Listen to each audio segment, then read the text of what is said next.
Welcome to Flat Earth Debate Uncut and After Show.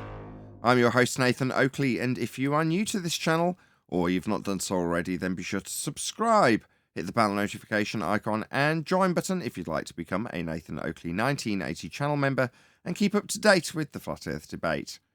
If you would like to support the channel, there is a super chat that runs alongside each of these shows while they premiere, and there's also a PayPal, Patreon, crypto and thanks button in the info box below the video. Speaking of Patreons, I'm going to do a quick shout out to all of you who do support me on Patreon. So a massive shout out of thanks and appreciation to Rod, Twadwazzle, Jason Hornsby, Christoph Fournier, John Travolta, JMels24, Unimento, M Iron26, Endless, Flat Earth Sage, Goldie McKinnon, Retro Bill, More Books, Canna Bear, Bogey, Michael Kahn, John Kays, Patrick Gunnels, Banter, Will Brax, Mel B. Styles, Troy Shuker, Hairy Blade, Mobile Max 777, Neo the One, Rob W, Reese Pound, Del West Watson, Maria Nealands, Unbelievable Productions, Blue Ridge Ranger, The Real Gabster, Abraham Mohammed, Skeptic 936, Life is Short, Texas Mike, David Wayne Foster, and Dank. So another massive thank you to all of you for supporting me on Patreon. Now I will hand over to whoever is in Discord and Google so you can enjoy their dulcet tones while I set up for today's live show. He has to say, he basically denies everything he talked in the video. It's kind of weird. There's like a special note in the comment section that says what the Earth is, so to say.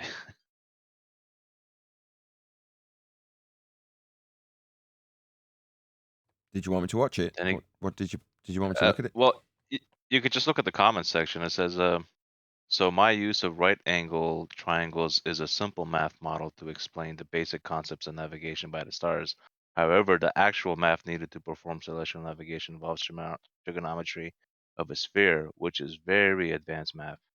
As such, you should watch the video knowing that right angle trigonometry is not actually used in navigation because the Earth is, what he says it is.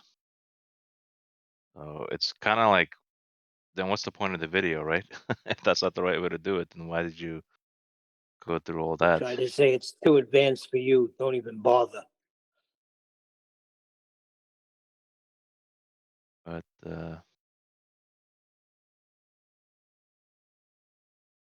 yeah, that's kind of interesting, I guess.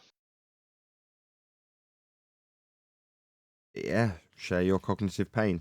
You've expressed how to do the triangulation using right angled triangles because that's how it's done. But then you've said, no, you don't actually use right angled triangles like I've shown you in this video because Earth's a sphere. I see. Much like the celestial navigation books that 10th Man shows us, where they go through 80 pages of showing you how to use right angle triangles across a flat Earth to do celestial navigation. And then on the last page, they say, but actually, there is this other method where you take that angle, transpose it down to the center of a equatorial plane at the center of a presupposed spherical Earth, and then project the angle out from the celestial plane at the center of a spherical Earth out towards the stars through the Earth that you're no longer standing on. Therefore, Earth's not a sphere. Okay, so that's the complicated maths. Well, we can understand it. It just isn't necessary. You don't have to transpose it to the center of an equatorial plane when you're already using one. They do if they want to keep it a sphere. But that doesn't keep it a sphere. It keeps it at a flat plane at the center of a sphere, but that's not doing it off a sphere or using anything from a sphere. You can't get angles from a sphere. Well, Putting it in that's the the middle of illusion they give. putting it in the middle of a sphere doesn't make it a sphere. No, but I'm saying that's the illusion they give. Sure. You know, we could see through it now, but if you bring it to a normie and they'll tell you it's no problem. That's how they get their measurements. You have to get them that way because you need a flat surface. They'll admit to it freely, but Right, think they're doing it on a sphere. but if you're doing it on a flat surface, you're not doing it on a sphere. So there's not really any argument about this, as far as I can tell. And I know. anybody who tries to say, "Well, here's my explanation for how you use right-angle triangles off a plane," but we're not on a plane because you can't use right-angle triangles on a sphere. Yeah, but you just did, didn't you? You did just use right-angle triangles on a plane, and it did work, and that's what your video's about. But you're saying it doesn't work now after explaining how it does? Okay, whatever. Cognitive dissonance is a bitch. Yeah, I really understand that terminology now. Share your pain. Yeah, share That's your what it's pain. all about.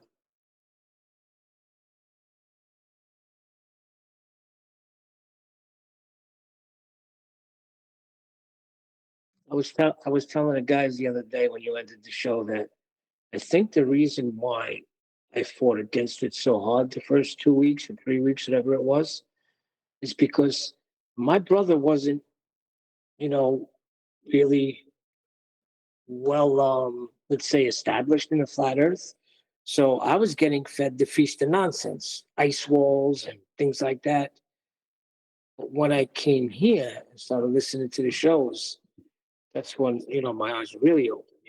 Gas Argentina and the arguments that you guys presented. So I think that's why I fought against it.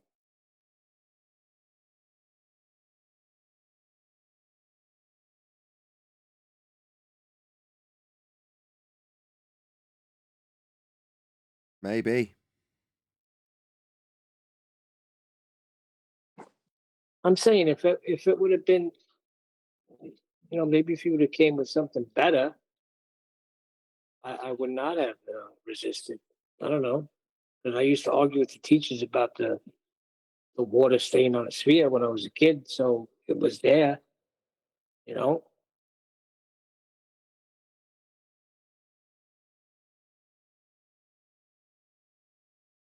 I don't know why you second guess yourself so much, Neil.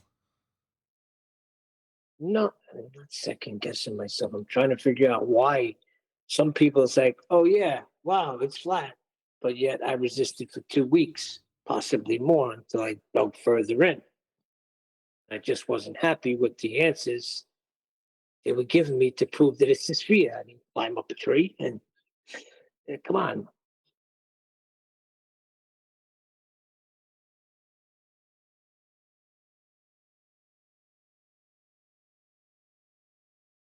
Yeah, I agree. There's very little they have to offer you on a sphere once you know what's going on with the magic tricks they use.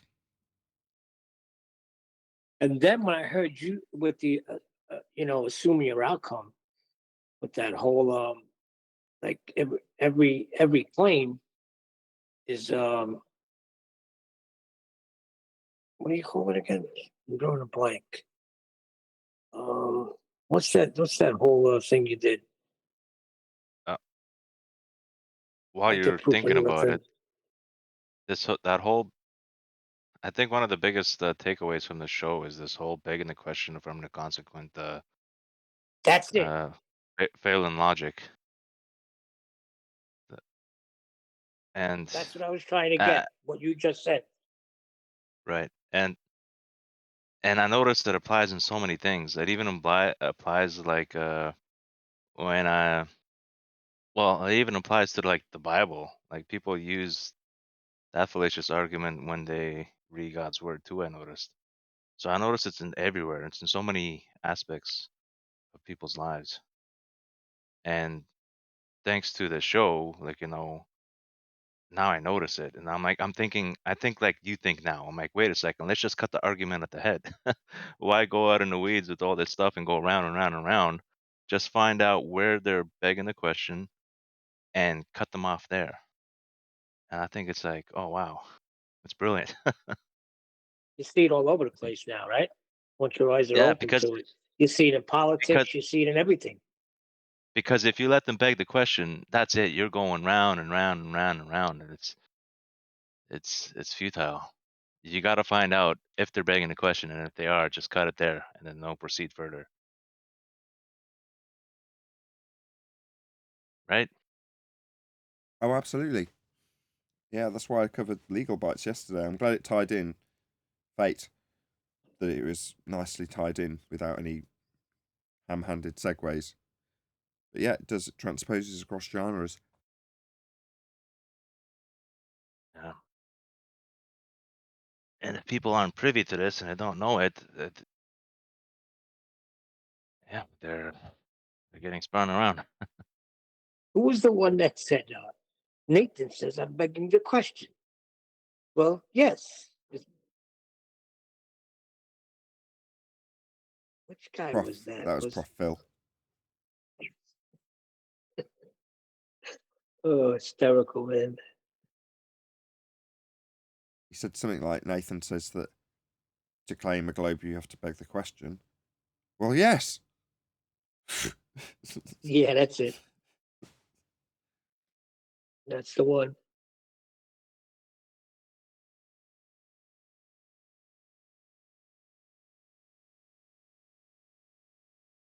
I also remember QE saying at one point that almost every one of the arguments can be formulated into a begging the question, affirming the consequent fallacy. Yeah, also correct. Almost every single globe claim that you'll ever encounter ever will start with them assuming that Earth's a sphere. Correct. And well, it was Nathan that opened my eyes to that. I know probably QE must have said it before, but first time I heard it was from you, Nathan.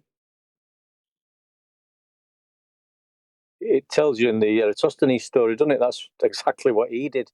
And when you read about it, they actually tell you that he does that. He takes these angle measurements and then he has to presume a sphere then to fit them angle measurements in. They tell you in black and white that's what he's doing.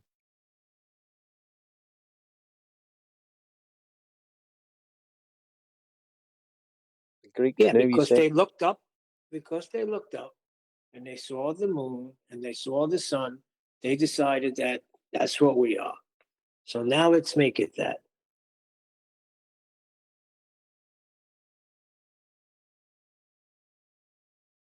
I think that's what we've done.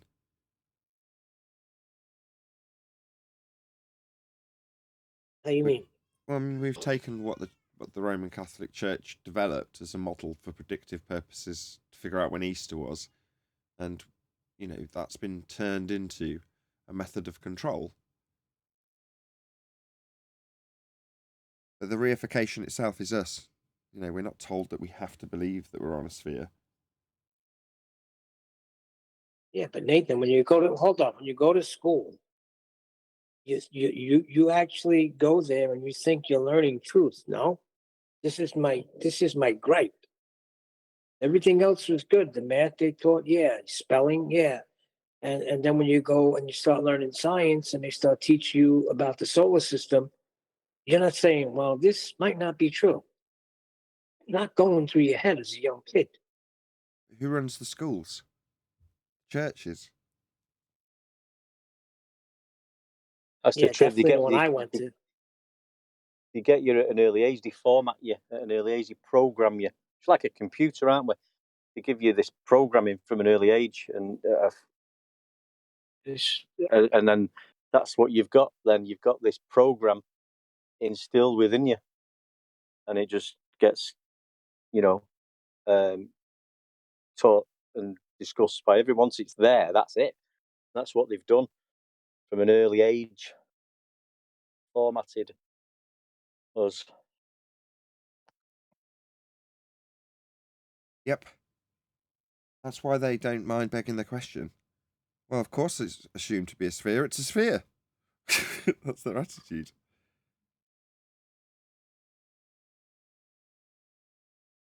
Yeah, the human condition.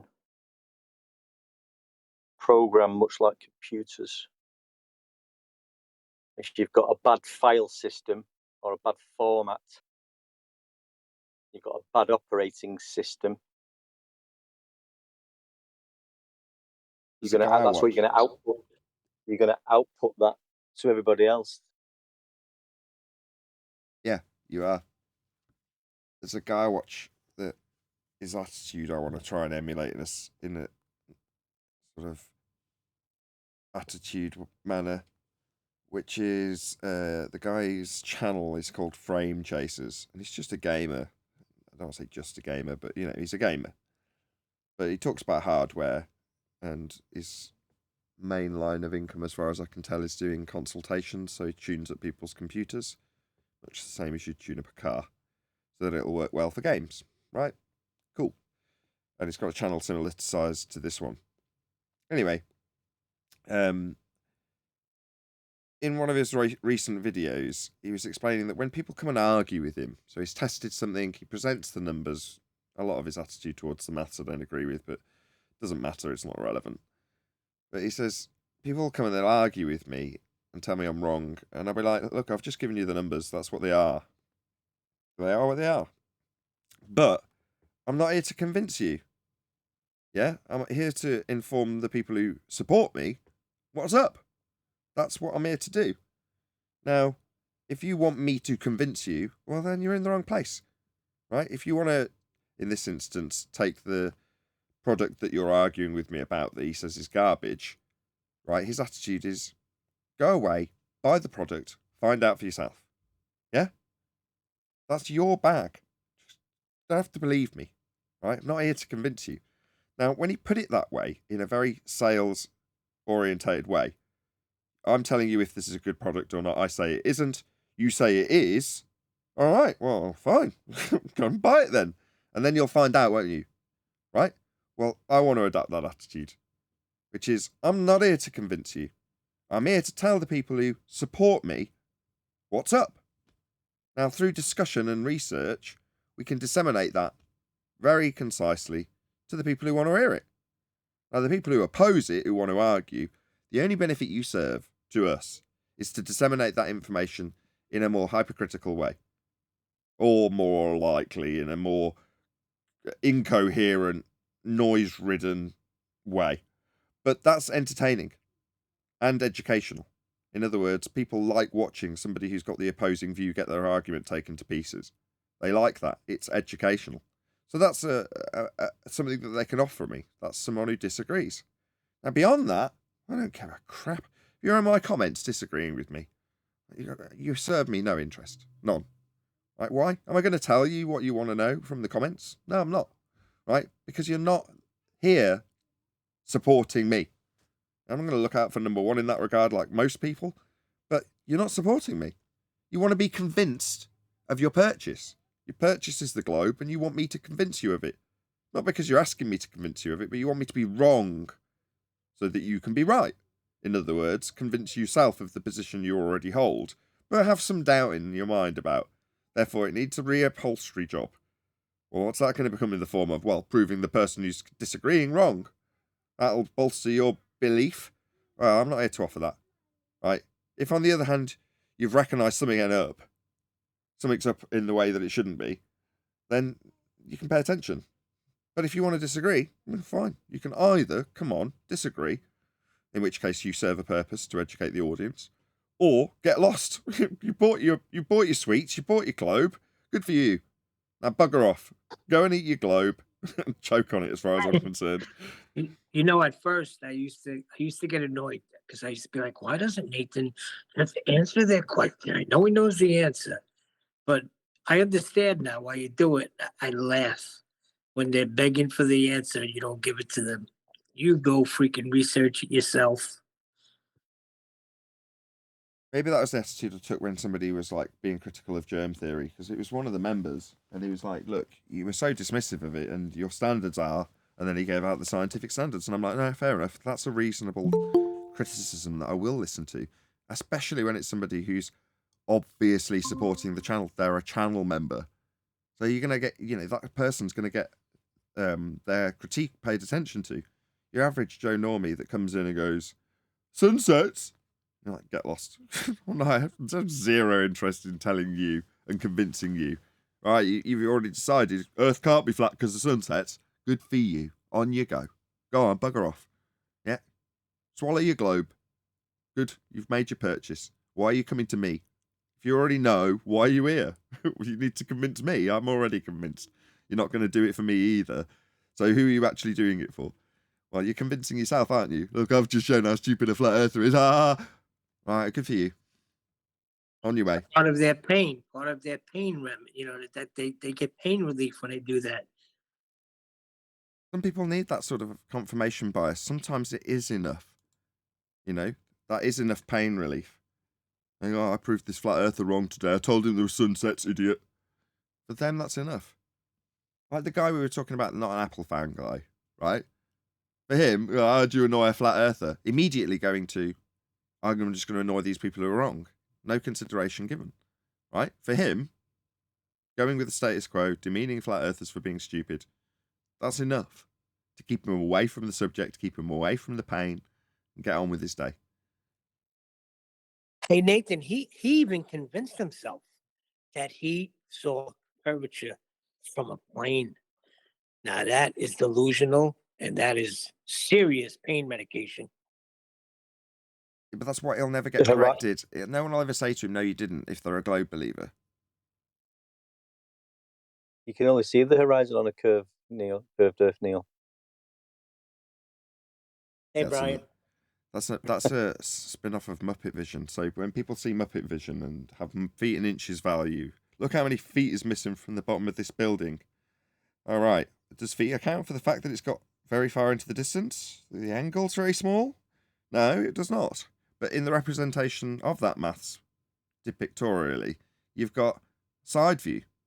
Well, if you draw a straight line between you on the left-hand side of the page and the target on the right-hand side of the page, and you write 100 foot on the building, that's the target, and 6 foot on you, right? Well, the line that you draw between those two things can be any value you like. I'm going to write on this line between me, 6 foot, and this building, 100 foot. 3 million miles. Why is it gone? Well, in Earth curve maths, it's only one thing that could have caused that. What is that then? Well, Earth curve got in the way. It's the only thing that causes it. And that also supports that they're basically hijacking perspective, right? When they say you can only see it on their model, they're basically completely throwing perspective out the window. Because to them, if it was perspective, you would never see a horizon. You could see forever. Right. Like, so when they ask you about seeing forever, you'd see forever. You'd see New York from Ireland. Oh, would you? All right. So it's not too small then? No, not in this diagram. Check it out. Look, I've drawn a quarter of the Earth. Massive hill. Okay. And there's me on one side and there's a boat on the other. Okay. I'm 6 foot. Boat's 100 foot. All right, I see.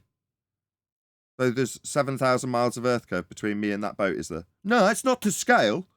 But you're going to be 6 foot at any scale. Am I? Yeah, okay. What about the angular relationship between these two things? What about the fact that by scale? No, it's not to scale. Yeah, but on your scaled version of orthographic Muppet view, with no perspective, this 100-foot building is behind 7,000 miles of Earth curve. Is there anything else that could potentially make something disappear at 7,000 miles? No, only Earth curve in this maths. Only a limitation to the view as a hill gets in the way as something gets further and further and further until it vanishes at the vanishing point. But it's got nothing to do with vanishing points and nothing to do with perspective, and only Earth curve can be the cause. Doesn't matter what the distance is. If there wasn't Earth curve in the way, you'd see it. They even made a list. That guy made a list of all, right? The flat earthers list for all the reasons, but they only have one reason, and that's Earth curve. Well, they think you should be able to see things forever because if the Earth is flat. But then, if you point out, look at the aeroplane in the sky. That's getting further away and smaller, and that's in the sky altitude. That's that's not going behind your curve, but it's getting smaller and disappearing into the distance. Well, I think Brian. Good, Brian. I was just going to say, I think your submarine and your plane thing is the best. I mean, the ship and the plane that you laid out for me to explain to my son. I think that's the best. Can't get around that. Well, yeah. I mean, what they have to do is they have to deny perspective exists with their actual globe claims, but then they have the neck to try and talk about perspective with you in the next sentence. It's like, or the next paragraph. It's like, no, you don't. That doesn't exist on your model.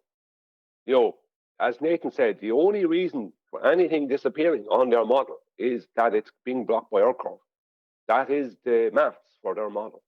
They keep on wanting to do, if you go to Walter Bislin, he keeps on wanting to represent his globe versus a flat earth, which is a really straw man, non-reality flat earth, in perspective view. It's like, Walter, that doesn't exist on your model.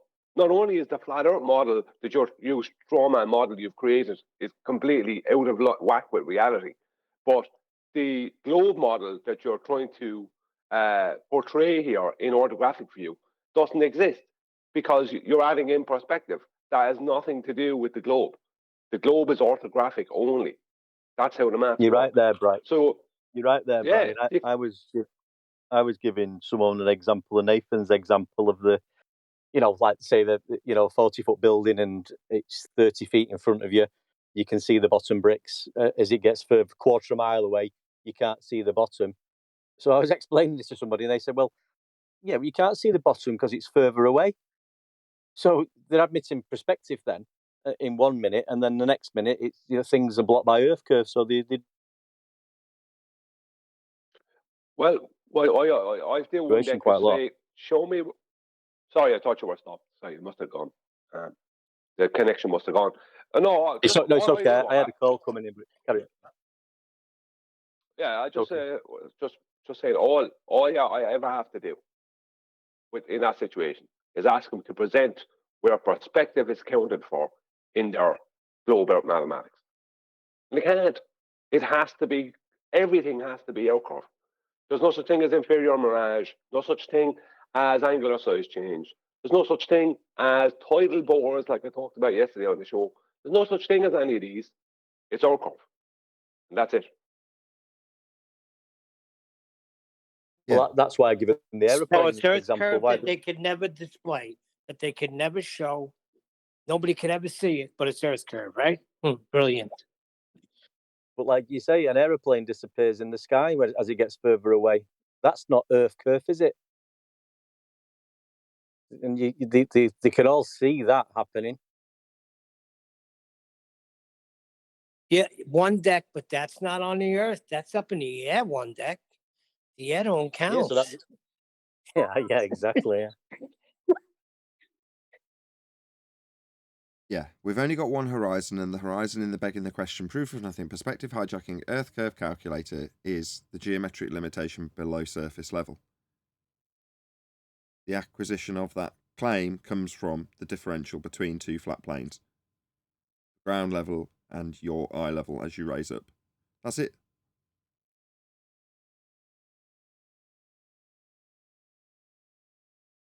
Yeah, but when you're out on a boat, Nathan, in sea, and you're looking at the horizon, and it looks like 360 degrees right around you, that can only happen on a sphere.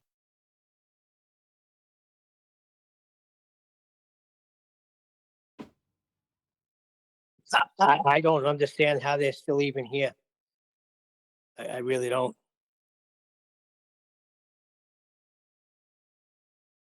They still have consensus behind them. Yeah, but that's fleeting, Brian. That's fleeting. Those two things I posted yesterday, it's getting around. More people are hearing about it than we give credit to. So paradigm is shifting. When it's going to hit, everywhere, who knows? But it's getting around. The word is getting out. You should read them out. Flat. You should read them out now, Neil. This is a good time to read them out. Because I didn't read them. I didn't see them because they didn't get read out on the show yesterday because you only got to present them yesterday in the after show, and then Nathan finished the show. You should read it out now and go through what it is. Tough when I'm driving. That's what it is. I thought somebody would grab it and post it and do the work. I'm pulling in Nathan. Yeah, I don't know. Nathan is kind of lazy like that. Leave him alone. He pushes his 12 buttons or 20 buttons, right? How many did you say? Probably getting coffee. Hey, I listened back to the show yesterday. He was telling a story. What is it? Martin Leakey? I always get Martin and Brian mixed up.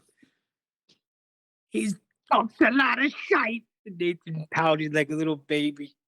No, I'm not going to tell the story.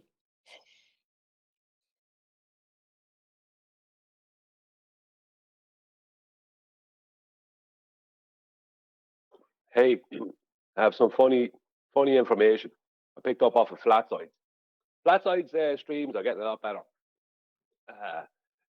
When he first started, I'll say they're getting a lot better. Maybe I'm just watching them more. But yeah, Sean Hawkins calling the height of eye correction the tilt of head correction. So Sean Hawkins thinks that you're tilting your head down to the horizon. You're tilting your head down to the horizon, and which is a geometric globe horizon, and you're lifting your head up. That's what he thinks you're doing. Now, you do that with the sextant, right? You are doing that with the sextant, but that's not the correction. You are tilting and moving your head, but you're not doing a tilt of head correction with the sextant. It's not a correction for the tilt of your head. What an idiot. I think Sean Hawkins is in the most pain out of everybody. He's been around for a while, that guy, right? Too long. Serious pain. Serious pain. So every time he comes on, he wants pain relief, Brian.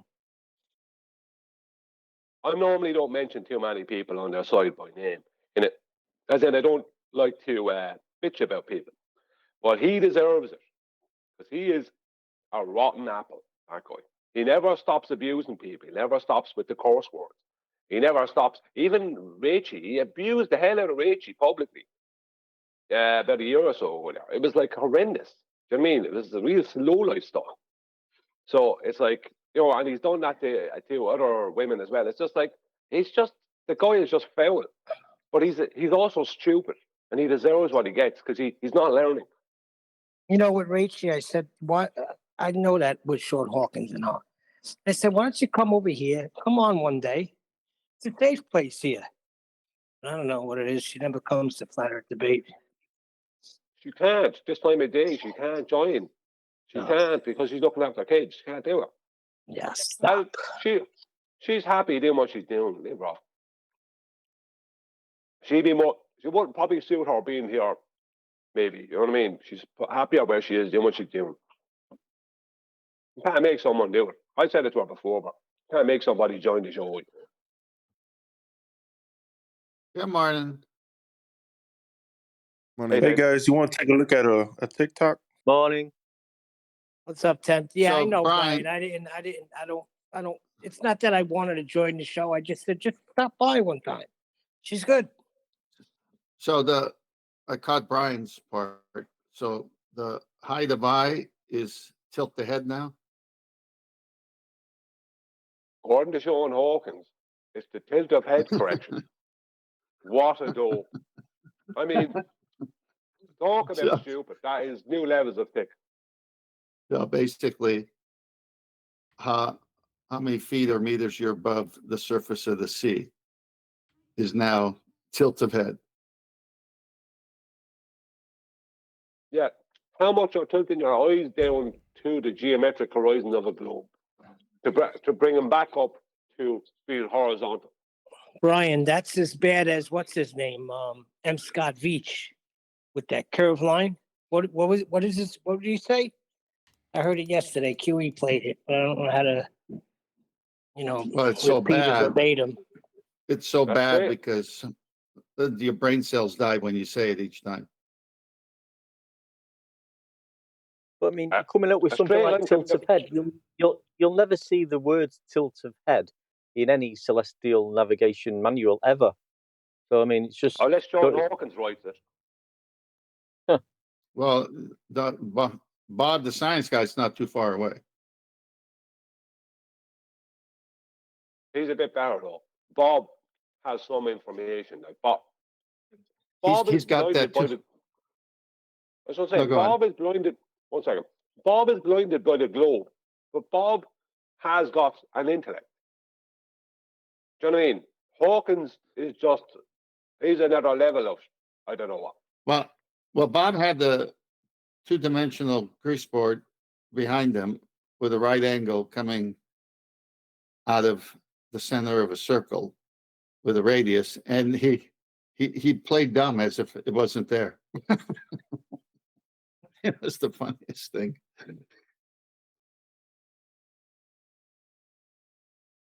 Hey, you guys want to take a look at that TikTok I just posted of GlobeMann? Top 5 But what was, reasons why the Earth is round. Before we go there, what was the thing that you were going to say to Neil's request about the straight curve? Yeah, a Right. curved line, this is from M. Scott Leach. See if I remember correctly. A curved line can be a straight line as long as it curves in a straight way. That's M. it. Scott Leach. That's it. You got it, Brian. You being straight with us, Brian? Unbelievable. Oh, No. that's a good one. Somebody said, "Are you being straight with us, Brian?" Oh gosh. Gotta admit, there's some funny moments in this topic. Epic moment. I mean, that is, you can make that up with brain damage. I mean, that is so funny.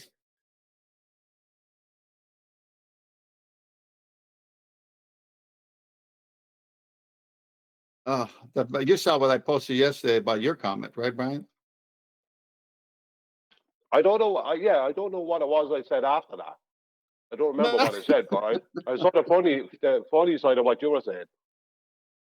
Yeah, I said, well, I was listening to the show yesterday in the garage, and Nathan stated the air we breathe would bugger off into outer space, the available vacuum in their heliocentric model, and therefore we would all be dead. Brian's logic responds, it's worse than that. Yeah, I suppose. And then I put, I can't stop laughing. Classic one, Brian's logic. Stomping on the fallacious claims even after we're dead with even more evidence. Yeah, I suppose it can't get worse than that. But I can't even function after that. You know, we're on the show, I missed that one. Then when I heard it again, I'm going, what can be worse than being dead? yeah, that's kind of the bottom of the barrel, right?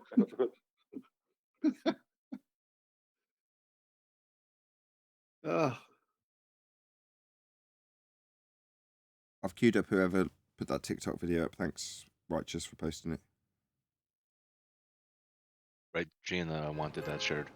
Yeah, we'll get to it in the live show, about 5 minutes.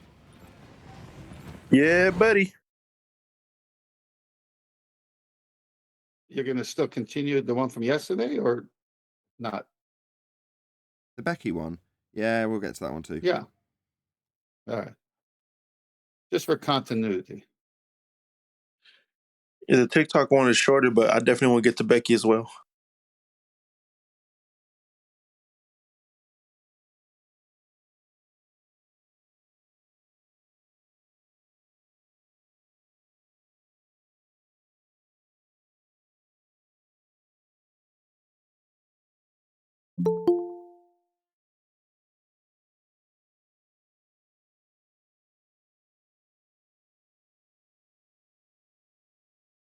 Hey, Adam.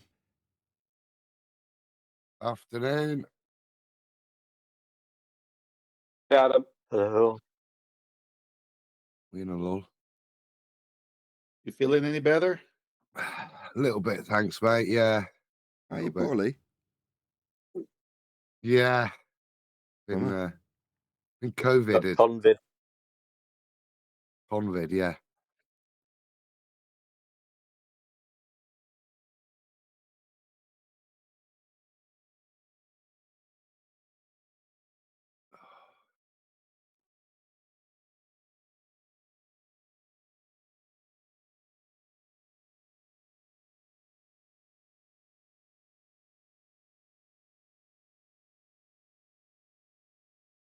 Well, it's silent for a change.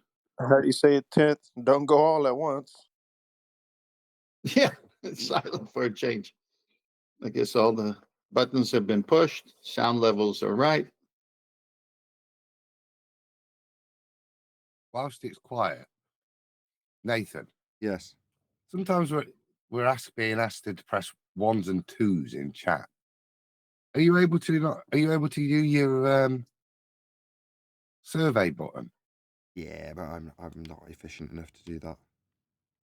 I thought it might be something to engage with chat. Sometimes it gives you a clean result, but just something that I say engages with chat a bit more. I'm not necessarily talking about like Flatsoid's loaded questions. Just yeah. Is it A flat or B not a ball? These sort of options, aren't they? You guys remember when Google was a search engine? Sorry, Nathan. Sorry.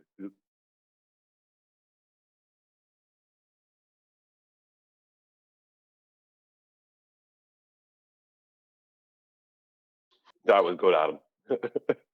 That is the kind of question that Flatside puts out. Brilliant.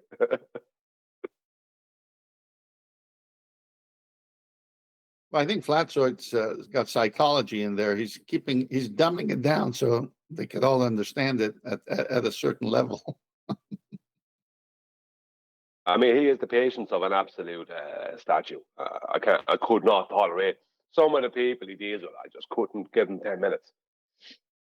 Couldn't do it. I just couldn't do it. I'd be screaming at him. Yeah. He's stone cold, huh? Verbally. Yeah, he's just robotic about it.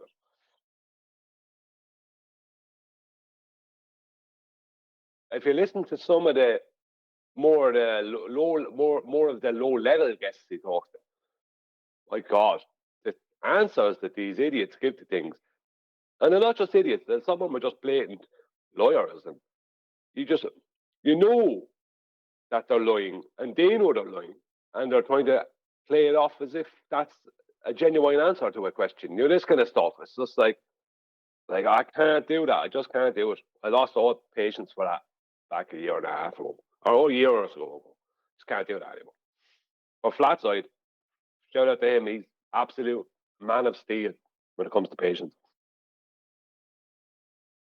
Yeah, I'm glad he's doing it. You know, I'd leave it up to him every day of the week. Where you and I, Brian, are of like mind in this regard. Sodom, the anti-flat earthers, Flatsoid deals with him. Great, good for him. Does a good job. I enjoy watching him. Yeah, I just can't. I couldn't. I think everyone has a limit or something, and Flatside didn't reach his yet. I can't deal with him anymore. Outside of a comment on YouTube. We mentioned Rachie earlier. The same goes for her. She's just obviously not reached her tolerance limit yet.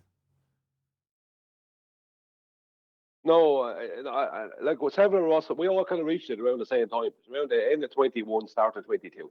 We all kind of reached the same point. I remember me and Mitch was talking with Tent, saying it simultaneously that we were going to charge for debates from then on. And we even had more or less the exact same financial figure that we were charging. We had reached. We formed a union. We formed a union, and the pricing was set. Well, yeah, because I mean, you can't be putting all that time out of your life. Think of it this way. Let's say, Nathan, you spend 2 hours talking to some Egypt, right, who just wants to bring you around the circle. That's 2 hours you don't get of your life back that you could have been spending with your wife and your children. Why waste your time? Pay me handsomely for that, or else go away. We all have stuff in our lives that we could be better off doing. I'd rather watch a movie than be doing that for 2 hours. Yep. Well said. A bad movie.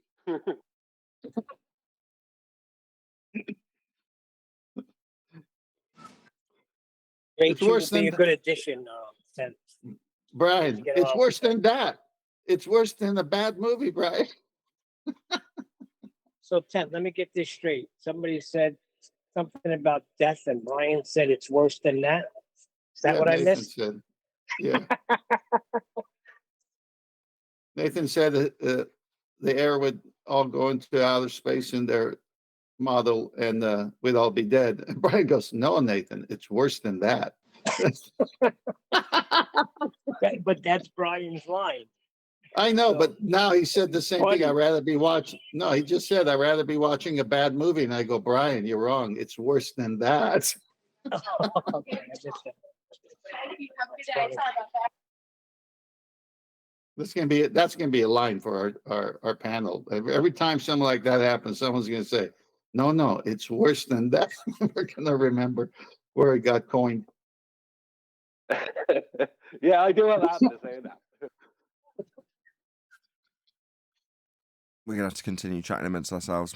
It's not giving me a go live button. Normally when I It's worse mention No than that. problem.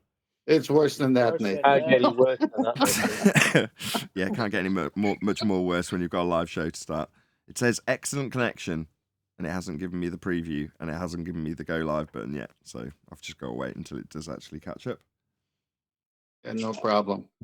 Yeah, there's some great funny lines from all the shows, but I don't like Brian. It's like when you're serious about a subject, and you leave a little room for comedy, of course, right? Because life is life. But then when they keep coming back with stupidity, that's when you call it quits. And Flatjoy will eventually reach that level. I think he's building his channel. He's kind of building up his channel. I reckon that's a big part of it for him. So he's tolerating them so he can build his channel. And he is building popularity. There's no doubt about that. Well, it is funny clips you get from some of that stuff. I think it's part of getting I mean, into it as well, isn't it? You know, we've all got into it, and then you've got to deal with these morons, and you do get into the moron debate with them, going back and forth and circle jerking and all that. You go through it, and then you hit a point where you think, this is just draining my energy now. Well, the morons are running the world these days. It's the asylums have let the people go, and they're in government and in all positions in life, and they're trying to bring credence to their craziness. And the people are scratching their head. What's going on here? This isn't working. It's not giving me a live preview.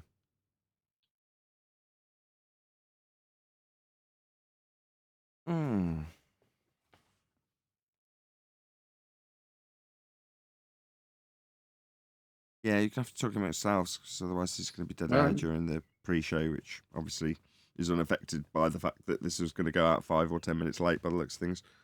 I've been just sitting here with the live button pressed for 6-7 minutes. It's just not connecting.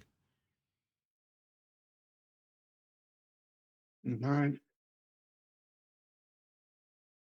It took some while last time, but not this much time.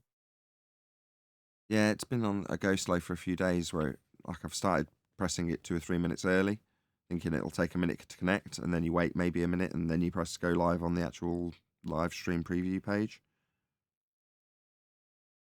Do you think you got to restart, or whether the steps to fix it? I don't know. I'm fiddling. That's why I'm asking you to talk amongst yourselves. Hey, Brian, we got to talk among ourselves. You there? What should we talk about? It's worse than that. Neil's going to interrupt all day Okay. today. Well, let's do high divide, because it's very plain. It's in all the books. It's your eye line above the surface of the water. It can be nothing else. I don't know if Adam heard what Sean Hawkins said. Not that he was Go there. on. Adam, I don't know if you're there. Yeah, mate. Yeah. Sean Hawkins has been calling the height of white correction the tilt of head correction. And he's bringing the horizon up to his eye line. The tilt of head correction. That's a belter, that. Is he tilting his head up or down? That's Or a to the crooked side? way of figuring things out. Well, that's a bit back in the day. Miles Delia Davis, when they're doing this, is the reality of when they stick themselves on a ball and increase their distance with height, they still make a sagitta. There's still a point of intersection with the geometric horizon in their world. But consequently, what happens is exactly what you're laughing at there. The higher you go, the more you lean forwards. Remember, at no point ever are you looking out horizontal when you're doing the maths. You're always looking down. The higher you go, and the further you can look, the more you can look down. That is, well, she's taking the mick, actually, part of their claim. Yeah, he actually was. I say I understand what he's doing. You see, he's pre-assuming that the horizon he's looking at is a globe's geometric horizon, and so he would have to be looking down. And what he's trying to do then is bring that line that's going from his eyes to that geometric horizon, which would be a tangent. He's trying to bring that up so it's a horizontal from his eye line. That is the correction he's trying to. That's what he's trying to say is the height correction. That his head is tilted down.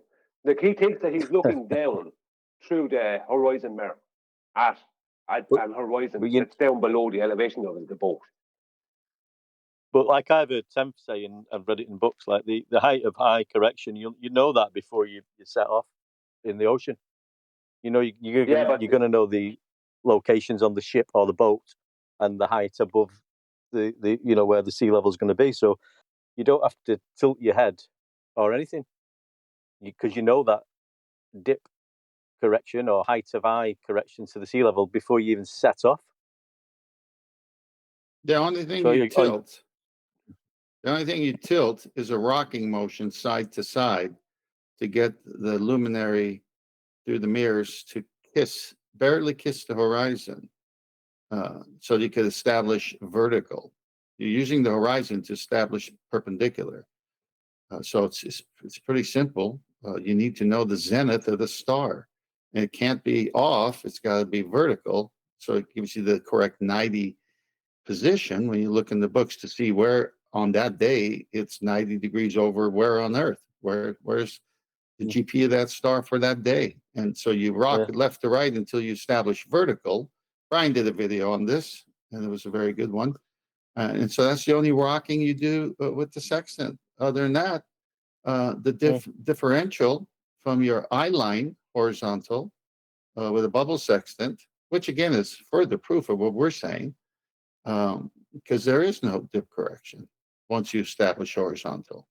So because you're on the water and your height of eye is above the water, there's dip correction. So you bring your eyeball to the surface of the water, the Earth itself, and now you have that horizontal that the bubble sextant gives you.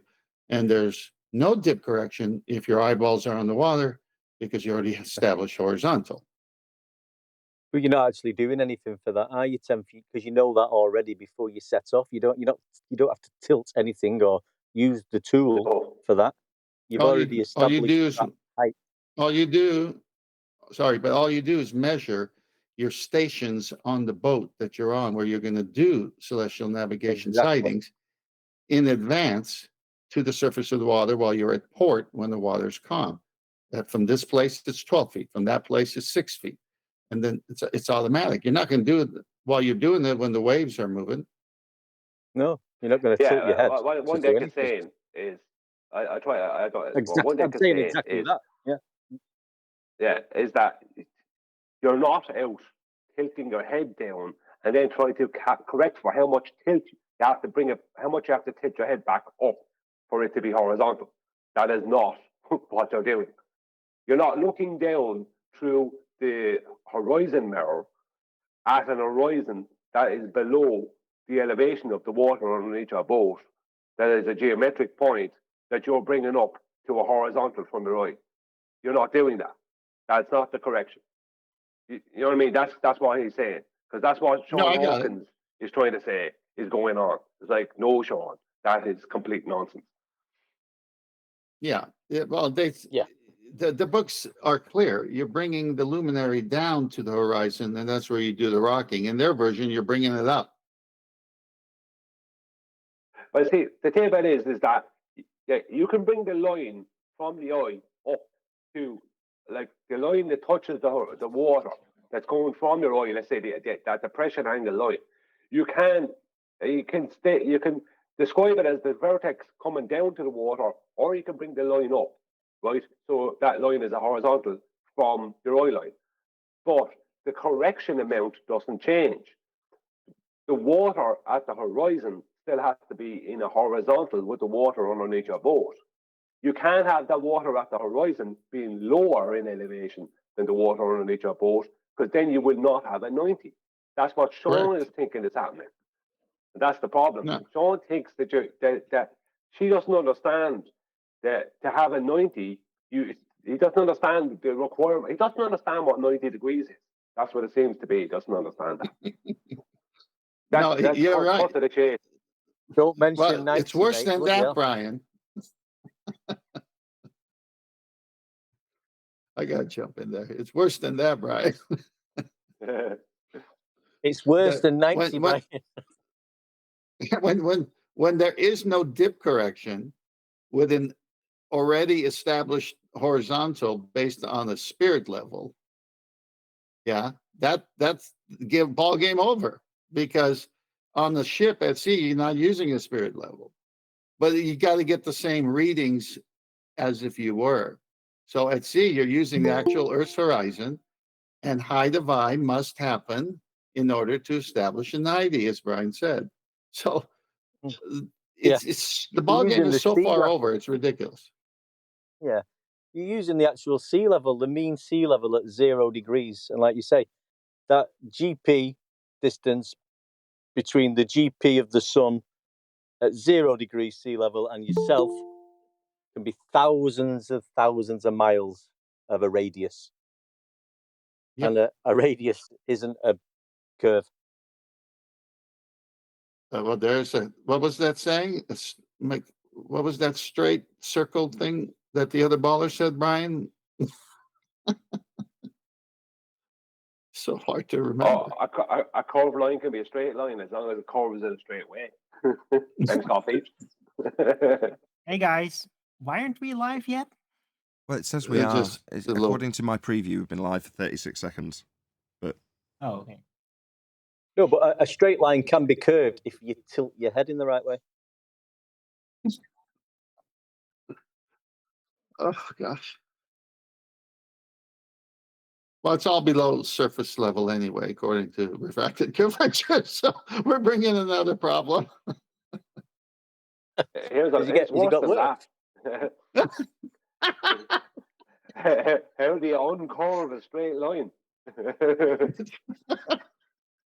Just tilt your head the other way. What's up with you? One deck, you're going to have to write a poem on this one. I'll write it while hang on one deck. Your punchline for the poem's got to be, it's worse than that.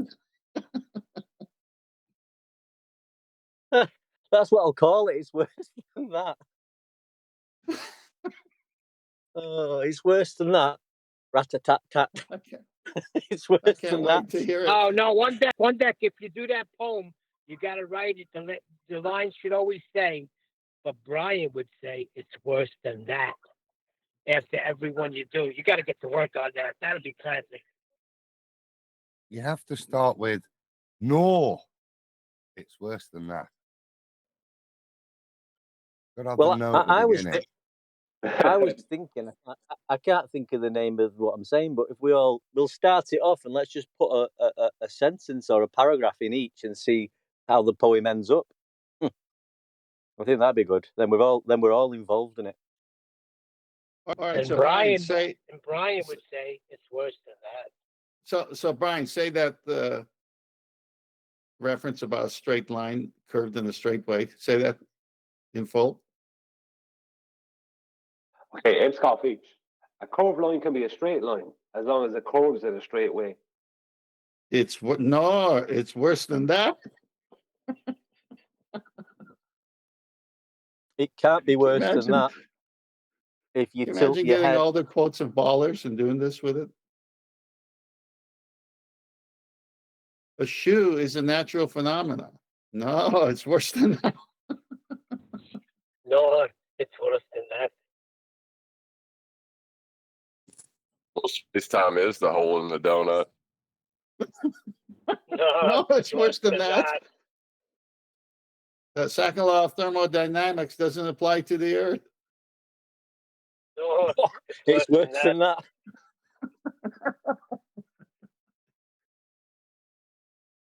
Oh, Brenda would say a shoe. You know, that statement about the second law of thermodynamics is an incomplete statement. I wouldn't say it's wrong.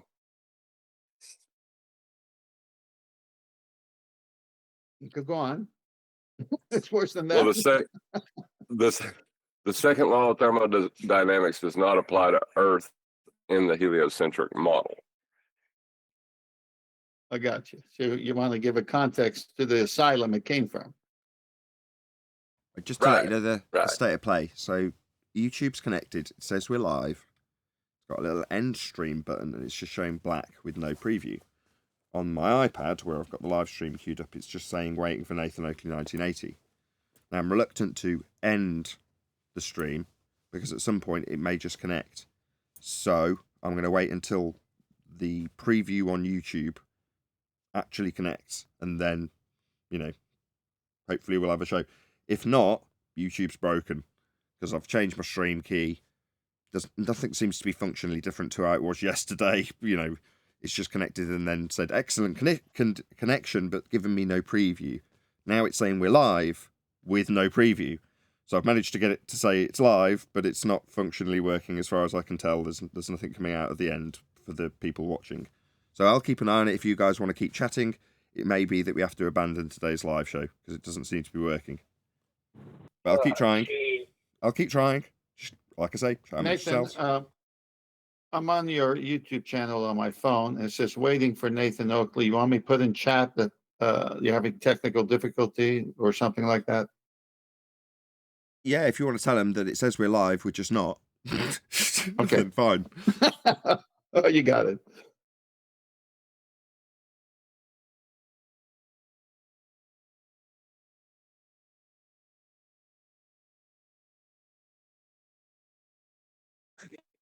That's a great way to kill a conversation, Nathan.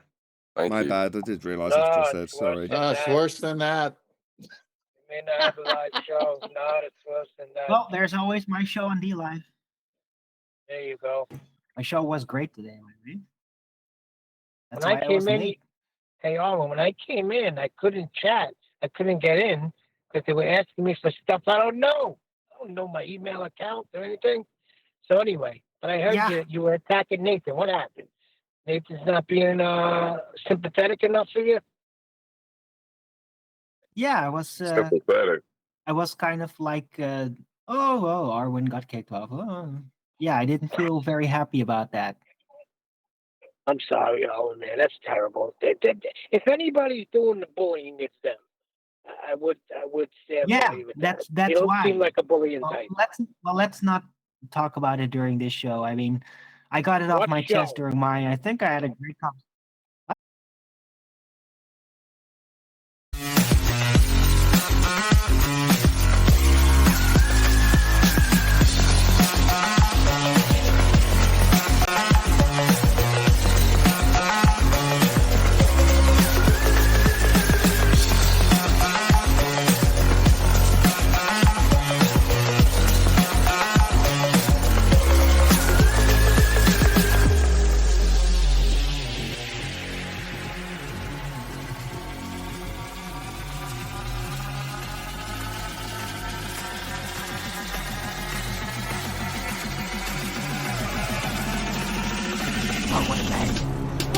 Welcome to Flat Earth Debate Live.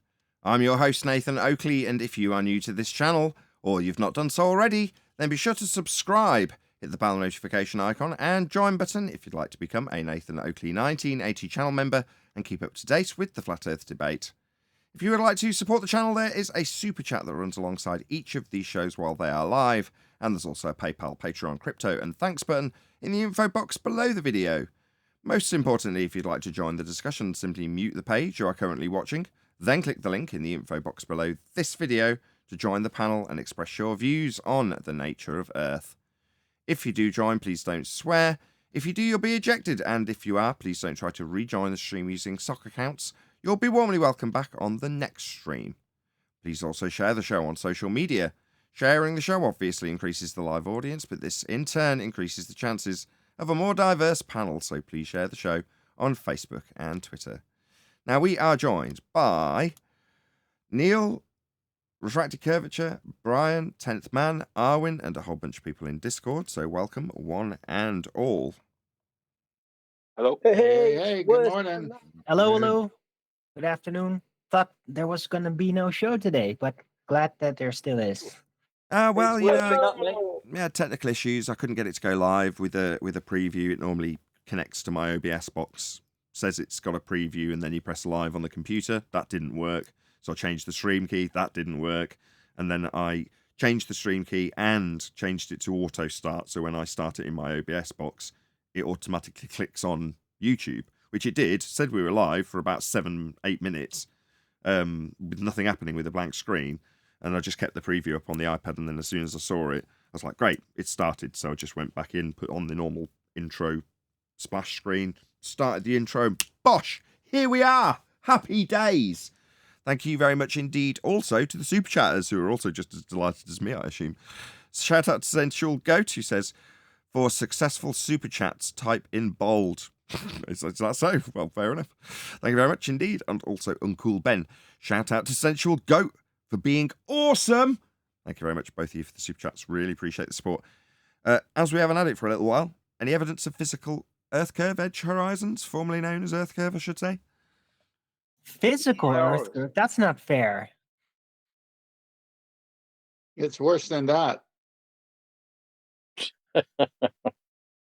It's below. It's below the surface of the water, right, John? Who says Earth curve is physical?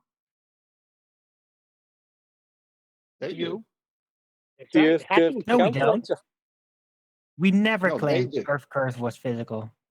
They do. And what were the boats going behind? Physical Earth curve edge horizon. Thank you. Yeah, but it only exists in the math, though. You know? None of you answered the behind it. question. Hang on. Nathan, we got that question again because everyone's just messing around. No one's actually answering the question. Yeah, you're right. Any evidence of a physical geometric sphere edge? That's a horizon, formerly known as Earth curvature. No, there is no evidence in physical reality of this physical geometric globe Earth horizon. It is officially only in the mathematics for the globe Earth, and those mathematics are derived from flat plane horizontal elevation angle measurements to polaris. Any evidence you can have gas pressure that we're all breathing without the necessary antecedent of a container to press upon? Blue Marble Science did a demonstration where he came in and he had gas pressure contained. Did you need me to repeat the question? Gas pressure without a container? Well, if you But just he think said of he a- was hold doing on. that. If you think of an open container as not being a container because it doesn't have a lid on it, then you can demonstrate gas pressure without a container. You just have to think of an open container as not being a container, and it will work. Okay, when you find a hand in your pocket, Neil, and the guy next to you is looking nonchalant, and you go, can you get your hand out of my pocket? And the guy slowly takes your wallet out and goes, I wasn't in your pocket. Yeah? That's what Blue Marble's doing when he shows you gas pressure in a container transferred into a different container with the assertion that it's a demonstration of gas pressure without the two containers he used. Yeah, he's got his hand in your pocket. And don't forget, he brought the gas in a container. Indeed. No, Don't he used. forget. Let me clear this up. Sorry, Ted. he used 3 containers to supposedly show you gas pressure without a container. He brought it in a container, he put it into a container, and he was standing in a container. That's 3 containers. That's true, Brian. right? Brian, it's worse than that. Let me tell you, because the student Danny Faulkner, who claimed that flat earthers all they do is watch YouTube videos, ended up watching that video and posted it as proof of gas pressure without a container. Correct. And he said it's not, nobody's asked him the questions. He got all the answers. Well, they don't think you need a container, do they, these globe people? They say you don't need a container. Danny Faulkner is officially a liar. Okay? He's a liar. He's proven it within the past 5 days. The guy is an absolute liar. Just want to put that out there for the audience. What happened in the for people past to 5 know. days? Well, before you get to What what he happened lied in- about, shout out to Godzilla37. It says caps lock on all super chats till Nathan moves the screen closer. Start the revolution. It's not that the screen was the right distance, but I didn't quite like my framing in the intro, so I moved my chair back. So it's further away from the screen, making it harder to read. The screen's behind the curve. It's behind the hi-fi rack. Anyway, shout out again to Godzilla, who's gifted a load of memberships to people. So if you want to snap up a membership, I don't exactly know how you do that. It's because I keep missing out on them when other people do it on their channel. So I'm in there, I'll have that membership. And then you watch 5 people take them and you're like, how did they do that? I want that membership. Anyway. Thank you very much, Godzilla. And yeah, welcome to all the people who've just joined off the back of Godzilla's free memberships. Go ahead, Brian. Back to Danny Faulkner. Yeah, back to Danny Faulkner. Go ahead. Yeah. Oh, well, no, in the past 5 days, he tried to claim that Pascal's principle could involve gas and not liquid. That's what he tried to do. Now, Pascal's principle is based on the transference of pressure through a liquid. It can only work with an incompressible fluid. Gas is a compressible fluid. Now, he knows that. He's known that for 6 years. He was told all about it 6 years ago by Quantum Eraser. And yet he still tried to hoodwink people with that in the past 5 days. He can't. That's That's hold on. I'm not hearing this. That can't be possible. He's a Christian. Well, I'm sorry, but sometimes Christians lie. It's no, they do Christians not. You are sinners who mistaken. are You are mistaken. He is a Christians- Christian. He is incapable of No. lies. How dare you? Only white lies. Okay. Only white lies. That's racist. No. Let's go back to the claim. So it involves gas versus fluid. And what was he trying to do, Brian? Let's break it down. He's trying to say that the gas works like a fluid when it's say that again. Something's yeah. compressible. I just want to something's correct not. one deck, right? It's not just white lies. Black lies matter. Oh gosh. Terrible. It's Yeah, worse than good that. one, Nathan. It's worse than that. Let Brian finish. Yeah. Pascal's principle is where hydraulics come from. It involves the use of liquids, right? The transference of pressure through liquids, right? So when you push down on a liquid, right, that pressure transfers through all parts of that liquid. You can't compress the liquid. So if you have a liter of water, you can't put that into a half-liter bottle. But if you have a liter of gas, you can put that into a half-liter bottle because you can compress a gas, but you can't compress a liquid. Right? Now, they're both termed as fluids in physics. Hold on. But you can... Go on. What is it you want to say? Now, are you sure that all liquids cannot be compressed, or is it just water that cannot be compressed as a liquid? Well, Because it expands as a solid, right? When it becomes colder, it expands. So it's just this stalemate situation. All But liquid. other materials that are liquid don't do that.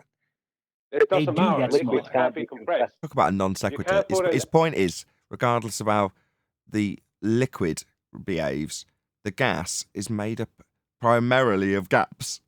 Yeah, meaning you can force the stuff closer together. Yeah, Right, but you some can... liquids can be forced and then they become solid. But water can't. Right, just Owen, Yeah, do you but you drive? can't- Do you drive a car? Owen's missing the Hold point. on, let me just get this out because Owen's going to keep interrupting. If you drive a car and you've ever had air get in the brake lines, you'll know what this means, right? It's full of a fluid so that you can compress your brake pedal, it can push the fluid, and it can operate the brakes. However, if you have air in those lines and you try and do the same thing, your force Correct the flaw. compresses. Give up. Go ahead, Brian. Yeah, okay. I'll go Nathan because neither Arwin or Neil is allowing the point to happen. What Nathan's We'll trying go to right to the floor. what Saying, Nathan is there'll be no what break. Nathan At what the beginning of the Nathan is show, trying to Neil describe- will praise how he came to the show to get the concise, the clear, the information he needed to solidify his flat Earth faith. Right, when Brian's desperately trying to get the Shut up, point out, Nathan. right, who's there ruining it? Bloody Neil. Gatekeeper. Go Sorry, I ahead, Brian. didn't mean to go off on a tangent. Oh, my bad. Sorry, I didn't give enough acknowledgement to Arwin. Also ruined by Arwin. Go ahead, Neil. It's worse than Go ahead, that. Neil. Go ahead, Neil. you- Go ahead, I'm here. Brian. I'm around here for something. Even trying to right? get Especially even this trying to tall give Brian conversation. permission to go ahead is going to get rumpused at this stage, isn't it, ladies and gentlemen? You're not No, even going to you're hear me give rumpusing Brian Brian. permission to talk. You're not even going to hear that. You're rumpusing Brian, Nathan. Why don't you just let him talk? I'm trying to give him permission, but you two won't shut up. I'm saying, go ahead, Brian, and you're rumpusing it. Yeah, you can't compress a fluid. You can compress a gas. So that's why they can't use gases for hydraulics, and they can't use. That's why gases are not part of Pascal's principle. But Danny Faulkner, who's a PhD astronomer, I think, tries to live off his PhD status and put out things like this that he knows are incorrect, because he was corrected about this concerning this and hydrostatic pressure 6 years ago by Quantum Eraser. And he puts out these things based on the fact that he's a PhD, hoping people will just believe him, when it's complete and utter lies. Pascal's principle does not work with gases. It only works with liquids. Liquids and gases are both fluids, but only one of them can be compressed, and one of them cannot be. How do I share That's the point. How do I share a TikTok? If I want to give this guy credit, I don't know how to do it. Anybody know how to share a TikTok video? Do I just give his name? Ah, Gene not would a clue. probably know. I don't know either. This guy's called GlobeMann with a double N.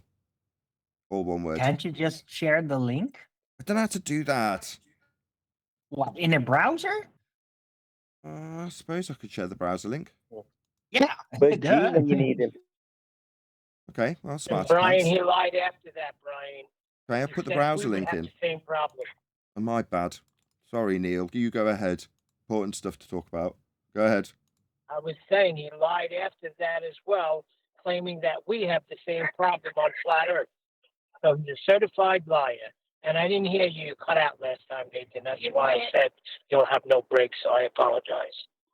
We Yeah. can Can I barely just hear ask you, Neil. something, You're coming Brian? in bad. Who is? Right. Neil. Neil's coming in rough. As long as it's not me. Can I just ask something, guys? Yeah, I'm fully aware you can't compress a liquid, but Brian, did you say a gas is a liquid? No, What you said? gases and liquids are both fluids. Yeah, he misspoke. He did, but he misspoke. I knew what he No, I meant. didn't. No, I didn't misspoke. I didn't misspeak. I said they're both fluids. Oh, so is a fluid not a liquid? No, am I getting this You wrong? can right. No, you a fluid is a liquid or a gas. The easiest way, a fluid is defined as anything that will fill. Basically, it'll take the shape of its container. So you can fill any shaped container up with liquid or gas, and it will just take the shape of that container. That's how a fluid is defined. They're both fluids. Both liquids and gases are fluids. One of them is compressible. One of them is not compressible. So smoke could be a fluid then as well. Mm, Well, I suppose you could call it. Yeah, but smoke is not a gas. But I it's don't just- know. No, With smoke, exactly. I suppose you could. Hold on. I Yeah. don't know. That's an interesting question. You're talking about tiny solid particles suspended that you wouldn't qualify as being a gas in the first instance, but you're saying, could you qualify that as a fluid? I don't see why not. Yeah, Well, well, it would take the shape. Go on, John. Would you not study smoke in the same way?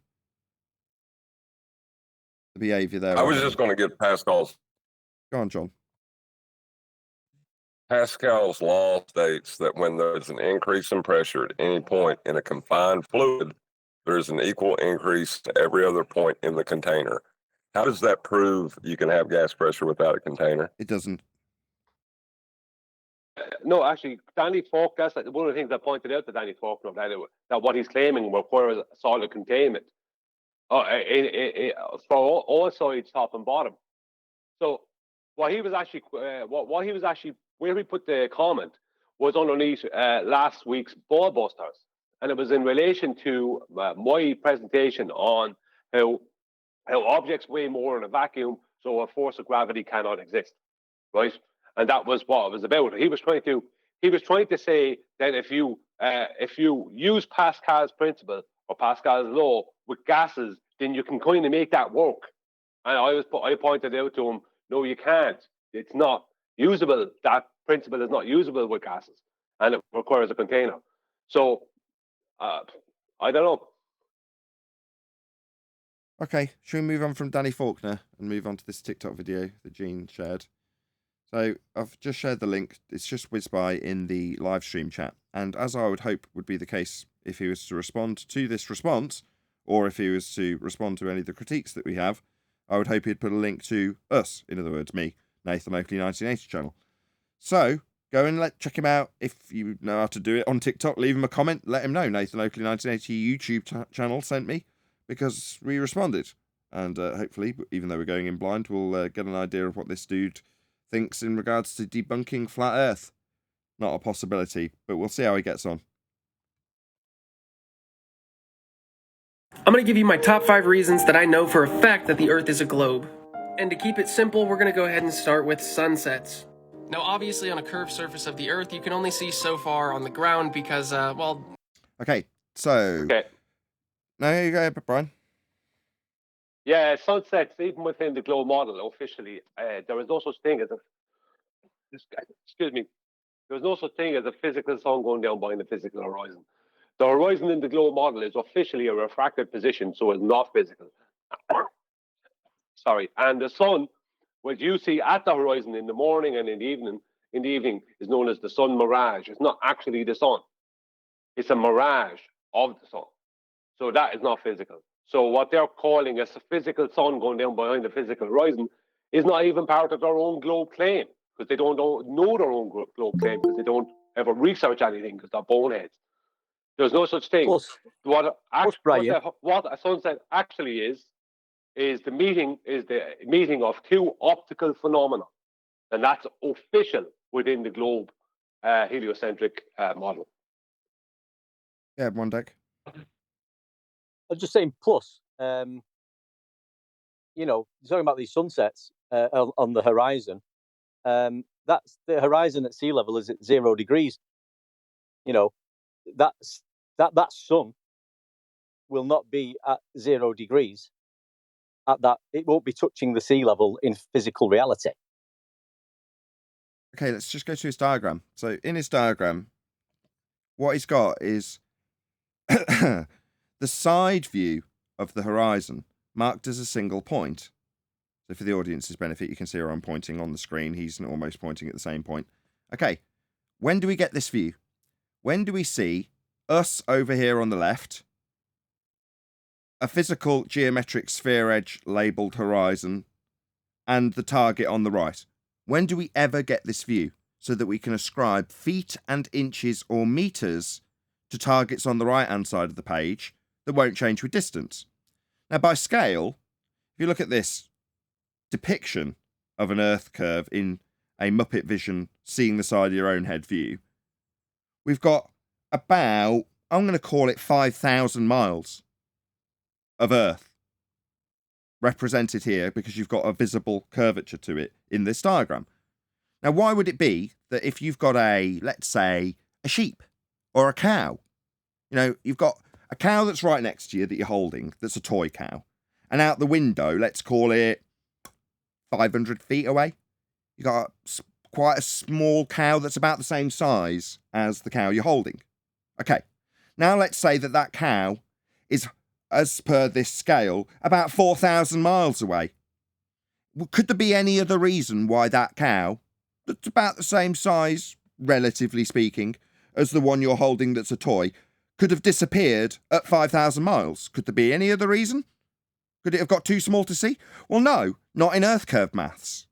Because the cow in this example on screen will not only be shown with you seeing the side of your own head and a horizon that's a single point, But the cow will remain 4 feet high, and that value will not change at any distance. In other words, if this curve wasn't here marked with horizon, and you had the cow here, and the person here, and I wrote 1 million miles between the two, there'd be no reason why you couldn't see it in this representation. In fact, the only reason this assertion with this maths gives for the cow disappearing at approximately 4,000 miles by scale is the Earth curve inside profile got in the way. So it ignores all aspects of the thing that's getting further away, getting smaller and smaller and smaller to the vanishing point. Yeah, that's not included in this maths. According to this maths, if Earth curve doesn't get in the way, you can see a cow at 1 million miles. Because it's still 3 feet, you're still 6 feet, and you can still draw a line between it in orthographic view. Because Earth curve has hijacked perspective and called it Earth curve by using the mathematics of a flat plane labelled in this diagram as eye level, and the differential between that eye level and surface level. That's where this geometry is derived from. However, the reification this guy has employed of the geometry will never give you a view in the claim with the mathematics that you can ever experience. You will never see the side of your own head as represented in this diagram. You will never see the side of Earth from literally thousands of miles away from it as represented in this diagram, with a single point being the horizon. And you will never see the target on the other side of it with a non-perspective inclusive feet and inches or meters value that does not change with distance. This is a sham. We have debunked this mathematics. It was debunked by the assertion that this begging the question, proof of nothing, perspective hijacking Earth curve mathematics needs an R to rest its entire geometry on, and we have debunked it. You haven't got the R value to beg the question with this geometry, where it asserts that there's a horizon below surface level that only exists in this maths that you cannot experience. The horizon's going to get in your way. So anything past that line is going to be hidden, but anything above it will be visible. According to this, it's all visible, because we're seeing the side of our own head and the target simultaneously, and the obstruction to the target simultaneously, all at the same time, because we're in a view that we can never have. Now, the maths, as I have just said, is only going to be relevant if you keep the feet and inches or meters value the same at any distance. Ergo, this maths is bunk. It doesn't include the very real world perspective we all experience, because it's not a view that you can experience, and it's not a maths that's the real world. It's a maths derived from a flat plane. This globe model requires Earth to have a flat plane to measure, to derive the maths for this tangent point horizon that exists below surface level. This geometry requires a flat plane. Go ahead, Brian.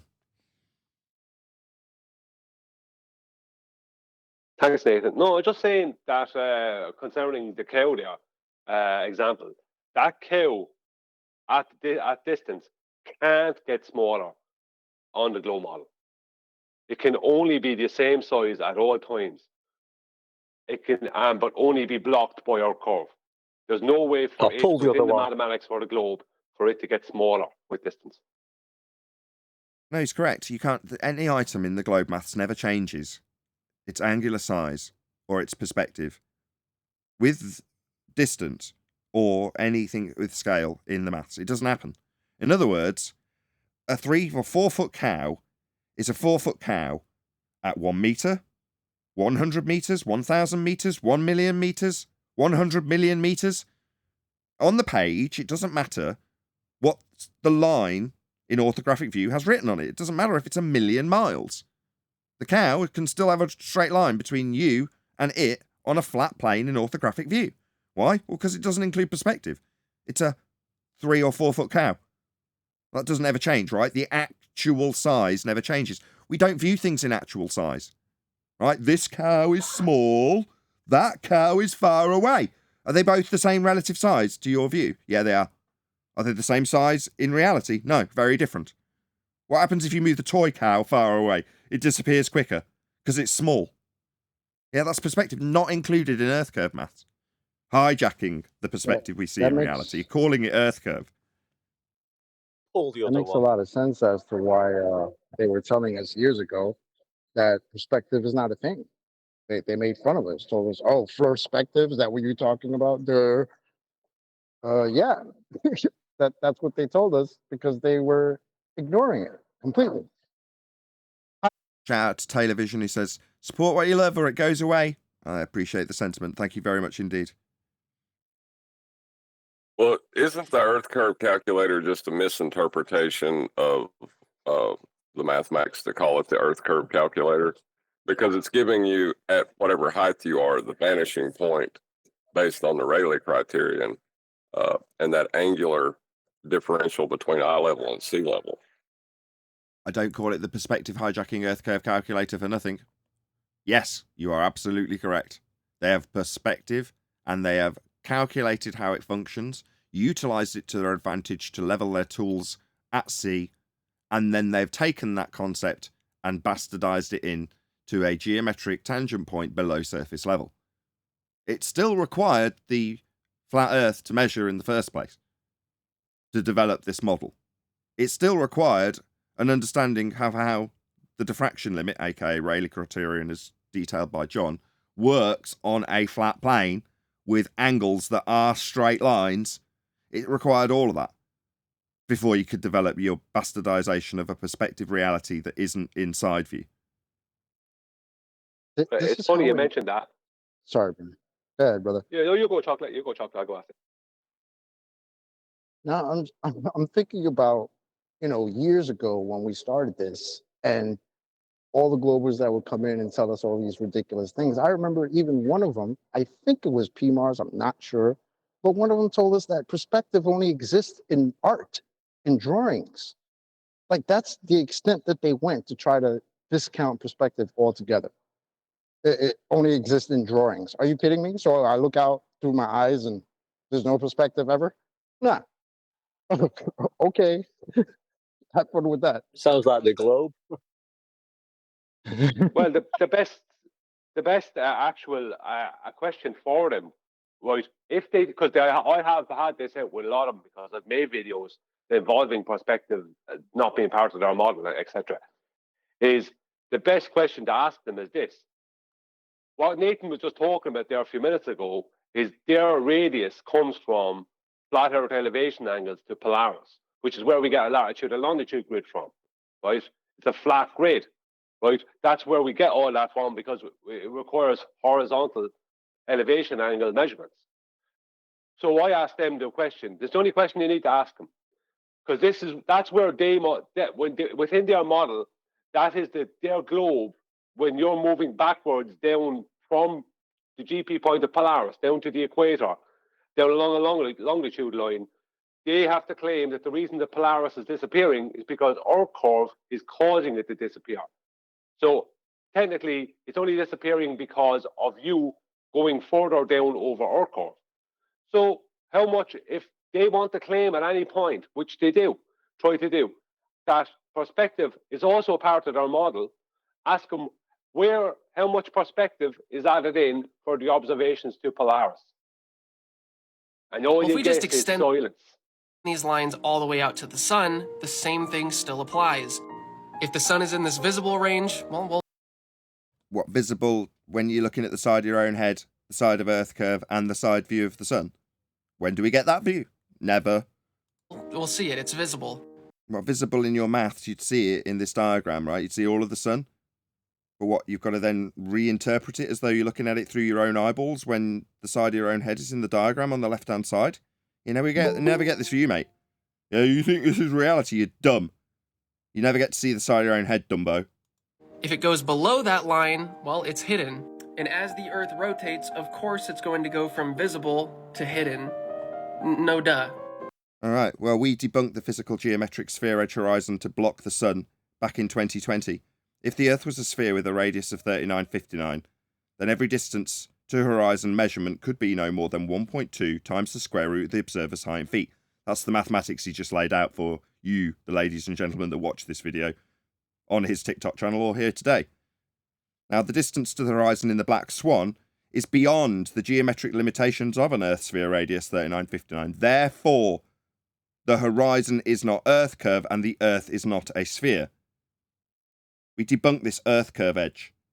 I mean, you may think the sun's falling over the edge of Earth as you rotate backwards away from it. You might think that boats are falling over edges of Earth curve when you see a side view mathematics that you will never ever experience. But we're not. We've debunked it.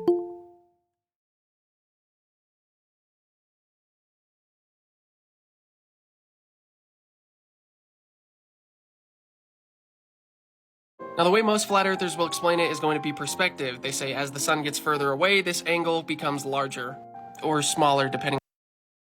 You know, what we wouldn't do is claim that the sun has got anything to do with perspective. What we do say is the position that the sun is over can be measured with a triangle and a right angle to your position. Now, in this example, you've got a flat plane for me to very usefully utilize in terms of how practically applied the sun is. This could potentially be a position on the ground. Or what do you know, they even call it that. A ground position. Where you, if you were lay on your back here, would have the sun at your zenith, directly above your position. On the ground. Now, when you navigate the ground, you measure an angle potentially to the sun from your position and to its GP. That's a right angle along a flat plane. Further to which, those elevation angles, which require a flat Earth to measure, gave you the latitude lines that are placed on your globe. I'll say that again. The angle to Polaris on a flat plane gives you your globe grid. That's right. The grid on the globe was measured from a flat plane. But you're going to talk to me about how perspective works with the sun when it's not actually our claim. You're the only one with a claim of a physical obstruction to the sun at the horizon when the sun falls over it. Yeah? That's your physical edge for the sun to fall over. Idiotic, absurd notion in orthographic, non-representable in reality view. Yeah? Meanwhile, And angles Nathan- to the Well, sun. it is. Good. Go ahead, Brian. You go first. I'll go after you. No, you go first, Neil. You were in first. I was going to say, not only is it what you said, but it had to be measured that way because you cannot measure off a globe. That's it. It was all measured flat. End of story. Yeah, Brian. Well, I would say, thank you. I would say he ruined himself because the reason that the sun does appear to go towards the horizon is perspective. Because he said himself, angular measurement of the celestials is, even in celestial navigation, is officially perspective measurement. That's what you're measuring. You're measuring a perspective position of the celestial above the horizon. That's what you're measuring. So him saying flat earthers say it's perspective. Yes, that's what angular measurements of the celestials are. All angular measurements are measurements of perspective, whether they be of the celestials or if you're making an angular measurement of a building at a distance. That's a perspective measurement.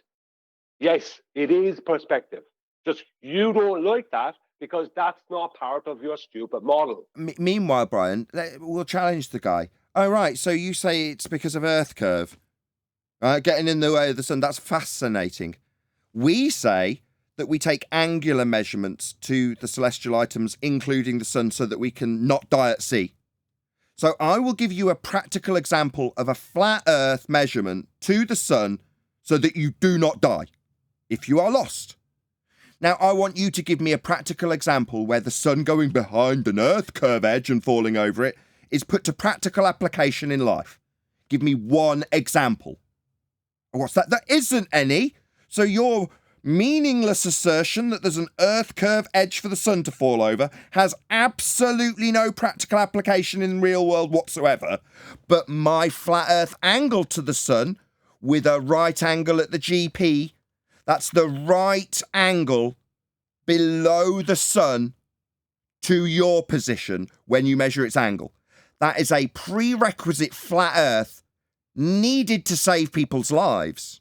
Trump that. Give me a practical application for your Earth curve hill. There ain't one. Does he believe that the sun is falling behind, below surface level to be hidden by his Earth curve? I would just wonder about that. He doesn't realise that, but we will make sure he understands that his assertion is that below the surface level, pre-required to derive the tangent point, Earth curve edge horizon is where he asserts that the sun is disappearing. So below the surface level, the acquisition of the flat plane that I put to practical application to stop people dying at sea, he has a second horizon below that surface level, only available to be demonstrated in a Muppet Vision orthographic side view maths. Below surface level. That's correct, John. Yeah, absurd. He just doesn't know it. No. We know it. I mean, he thinks he's debunking flat earthers when we can give him examples with his own bloody diagrams that would be put to practical application to save lives. As opposed to his hill below surface level that the sun's going behind. That's useful to no one. Nathan, Yes. if you have a curved baseline, if you have a curved baseline, you consistently say subtract from 90. You can't do this maths unless you subtract from 90. If you're trying to figure out that distance, you're going to have to minus it from 90 and then times it by 60 to give you the nautical miles to the distance to the GP. That's how you get the radius to draw a circle, and then another circle with the same exact method, and potentially a third circle to figure out where the hell you are if you're lost. Now, all of that requires a flat Earth. You can't do it if the surface is curved, because you can't get 90. Nathan, remind what's 90 again? Remind us what that is again, please. It would be the GP position. So below this star or sun in this diagram he is using, below that position would be the 90 degree of a 90 degree triangle. That would be its ground position. Between you and it, there is a straight, flat baseline. And when you measure the angle, all you're doing is forming a triangle to acquire the ground position, which has 90 degrees to it. A zenith line from the sun to the ground, and then a 90 degree angle, flat baseline to your position. That's how triangulation is done. So Nathan, so the distance, if you did that, the distance to the GP on or just above the horizon would contradict his Earth curve calculator. Then, you couldn't measure the angle in the first place. If Earth had a curved surface, you couldn't measure this angle because it wouldn't be an angle. It has to be a flat Earth in order to perform celestial navigation. It has to be a flat Earth to get elevation angle measurements to Polaris. It has to be a flat Earth to get the grid system to give you the globe. But so it look can't at actually how get any worse for them. Sorry, one day. Go ahead. I'm just saying it couldn't actually get any worse for the globe believers then. Well, it's not that it's better or worse. It's just factual that the globe model has been derived from elevation angle measurements to Polaris to give them the grid system to wrap around a sphere. I mean, they then convert them back out onto flat maps so that the grid still maintains its grid-like nature, regardless of whether it's a circle. That would be an area of equal elevation to Polaris.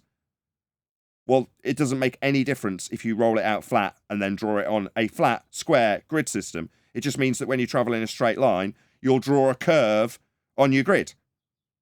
But ultimately speaking, that grid required a flat Earth to measure.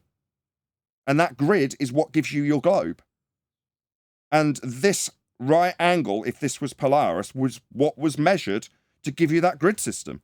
The globe requires a flat Earth. It is that simple.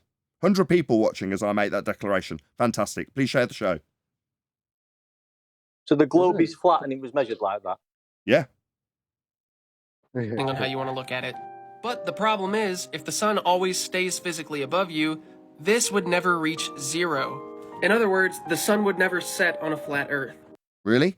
And yet you can measure it beyond your horizon, your physical Earth curve edge that you think blocks the sun, at a ground position that's beyond the horizon. In fact, it more likely than not will be beyond the horizon to the tune of hundreds, if not thousands of miles. That would mean hundreds, if not thousands of square miles that are flat beyond the horizon. So beyond your Earth curve edge that you think is represented by a hill for boats to fall over at a point of dissolution we call the horizon. Well, beyond that point is where you can still measure an angle with a right angle to the base of the ground position of the sun. And that could be 10,000 miles away from you? Yeah? You think that what? It's got to stay above the same height when it goes beyond the horizon? No, it could be tens of thousands of miles away, measurable and navigatable, if and only if you're measuring it with a flat plane and 90 degrees below the sun when it's miles beyond the horizon. That would be to say that before it reaches the horizon, it is above ground that is miles beyond it. This navigation completely undoes this nonsense that this guy is spouting. Can I ask a question? Yeah, go ahead. I could be way off, but doesn't him saying, or like Glober saying that on a flat Earth the sun would never set, wouldn't that be including perspective? In other words, saying that the sun would always be within our perspective? So why would you say that, but then when you're trying to prove globe, all of a sudden you weaponize it against us and say flat earthers will just say it's perspective? But you're using that very thing to say that, oh, because the sun doesn't set, or because the sun does set, it can't be flat. I could be off, but it just sounds weird how they put it like that. Yeah, it's someone with a complete ignorance of the positional information and the GP of the sun when it's over land and how that's used navigationally. You know, in other words, it's beyond where he can see his horizon. A boat might be claimed to be falling over the edge of Earth at the horizon a couple of miles away, but yet the sun is, 5,000 miles above a piece of land that you can measure with a right angle to the base of the star or sun in this example. Well, he just doesn't understand that. He doesn't know. He's ignorant. So the sun goes over Earth curve edge. All right, where's the practical application? How's that useful? All right, meanwhile, I can measure a flat Earth and save your life if you're on a boat and you get lost. 2, we have the northern and southern hemispheres star trails. Hemi what now? Way to beg the question, Dumbo. You see, here on Flat Earth Debate, we understand fallacious logic. Hemi what? Hemisphere? So if I assume that the Earth is a sphere, then you'll be standing on one of the hemispheres of it, observing the stars. Oh, really? Meanwhile, the stars that you're describing when you beg the question of a hemisphere have been measured to give you the grid to make the assertion that you're on a sphere. So the flat Earth elevation angle measurements gave you your begging the question spherical assumption of hemispheres. You need a flat Earth for those hemispheres. Did you not realise that? Yeah, elevation angle measurements to Polaris again, to give you the grid system, to wrap it around a globe to assert you're on a hemisphere. So you're damn well going to need a flat Earth for that assertion that you're holding up in strawman false dichotomy when you beg the question of a hemisphere. In the northern hemisphere, the stars go counterclockwise around Polaris. In the southern hemisphere, they go clockwise around Sigma Octante. What a wanker. Dumbo, anti-clockwise and clockwise are relative. All of the stars, save for Polaris, rise in the east and set in the west. That's without exception. Doesn't matter if you're on the begging the question southern hemisphere, they still move in that direction, you complete dumbass. Do you think they changed direction? No, that's because you've turned around, you complete idiot. You cross over a roundabout and then turn around. Do the cars go in the other direction?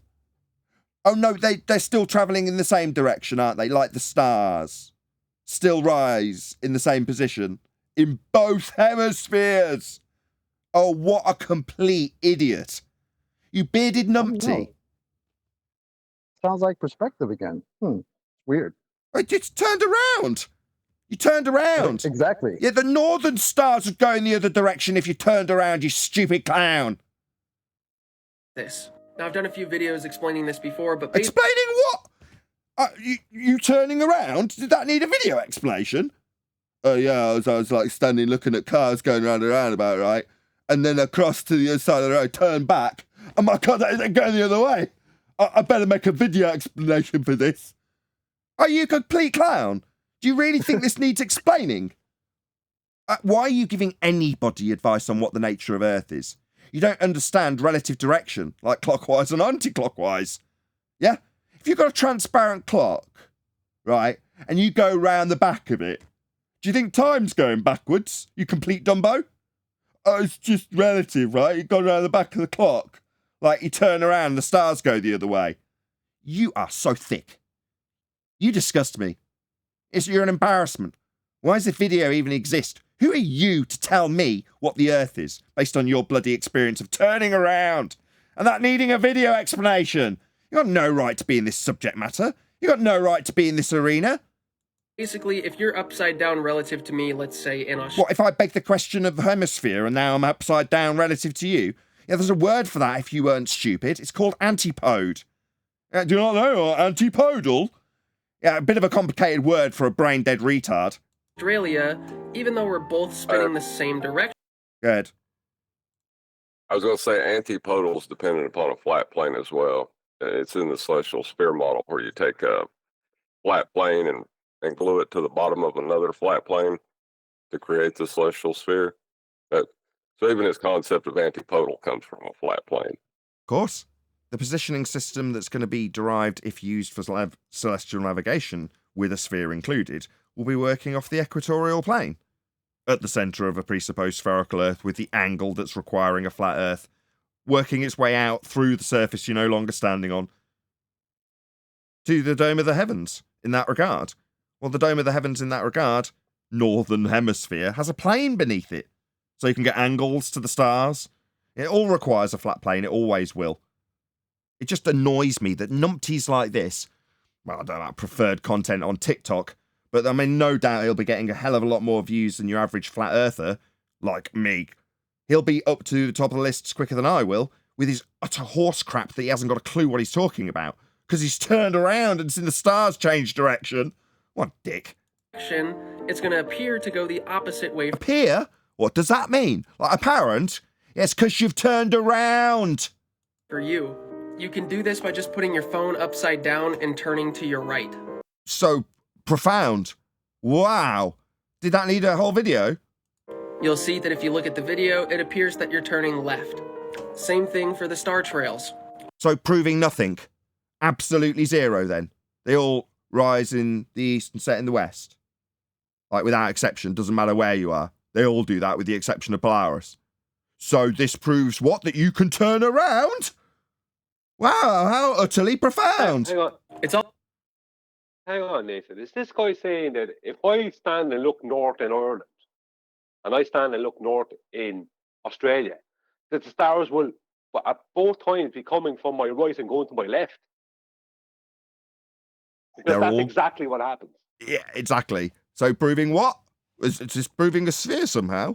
No, but for the fact that he begged the question of hemispheres, this didn't prove a damn thing, and he'll need a flat plane for those hemispheres, because we're talking about stars. It proves one thing. It proves the stars are always coming from the east and going to the west, whether you're looking due north or due south. Okay, flat Earth required. We use angles to them. It's all east to west, but it's counterclockwise in the northern hemisphere and clockwise in the southern hemisphere. Hemi what now? Hemi begging the question sphere that requires a flat plane to measure the angles to give you the grid system to wrap around a sphere. You'll need a flat Earth for that assumption. This doesn't prove that we are on a sphere, given that that concept's been derived from a flat plane. When you turn around. And up next, we have actual photographs of the Earth that were taken on physical film. Really? You see, what I see here is a violation of the second law of thermodynamics. I see a process that involves gas becoming gas from liquid, that's the blue stuff, and then turning by way of phase change into these white fluffy clouds. So I know by what clouds are and the process that's involved with gas to make them, that this is claimed to be a high pressure gas. And this is claimed to be a 10 to the minus 17 torr vacuum.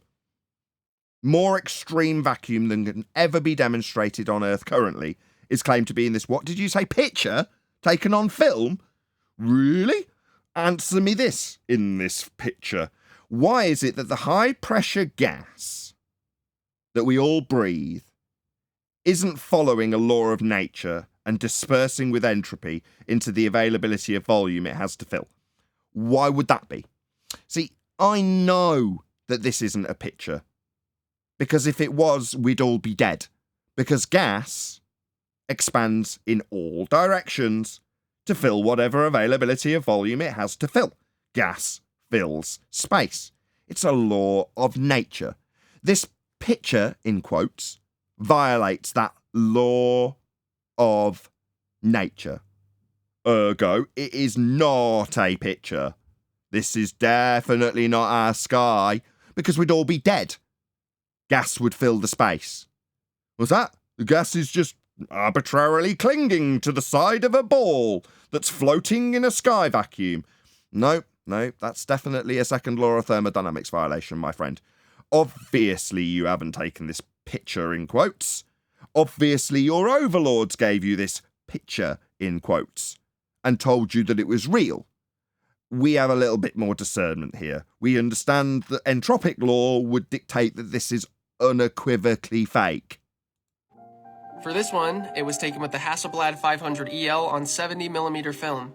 In a second law of thermodynamics violation sky vacuum, where gas would fill the availability of the black area of volume, 10 to the minus 17 torr, by claim of the overlords that gave you this picture from a camera?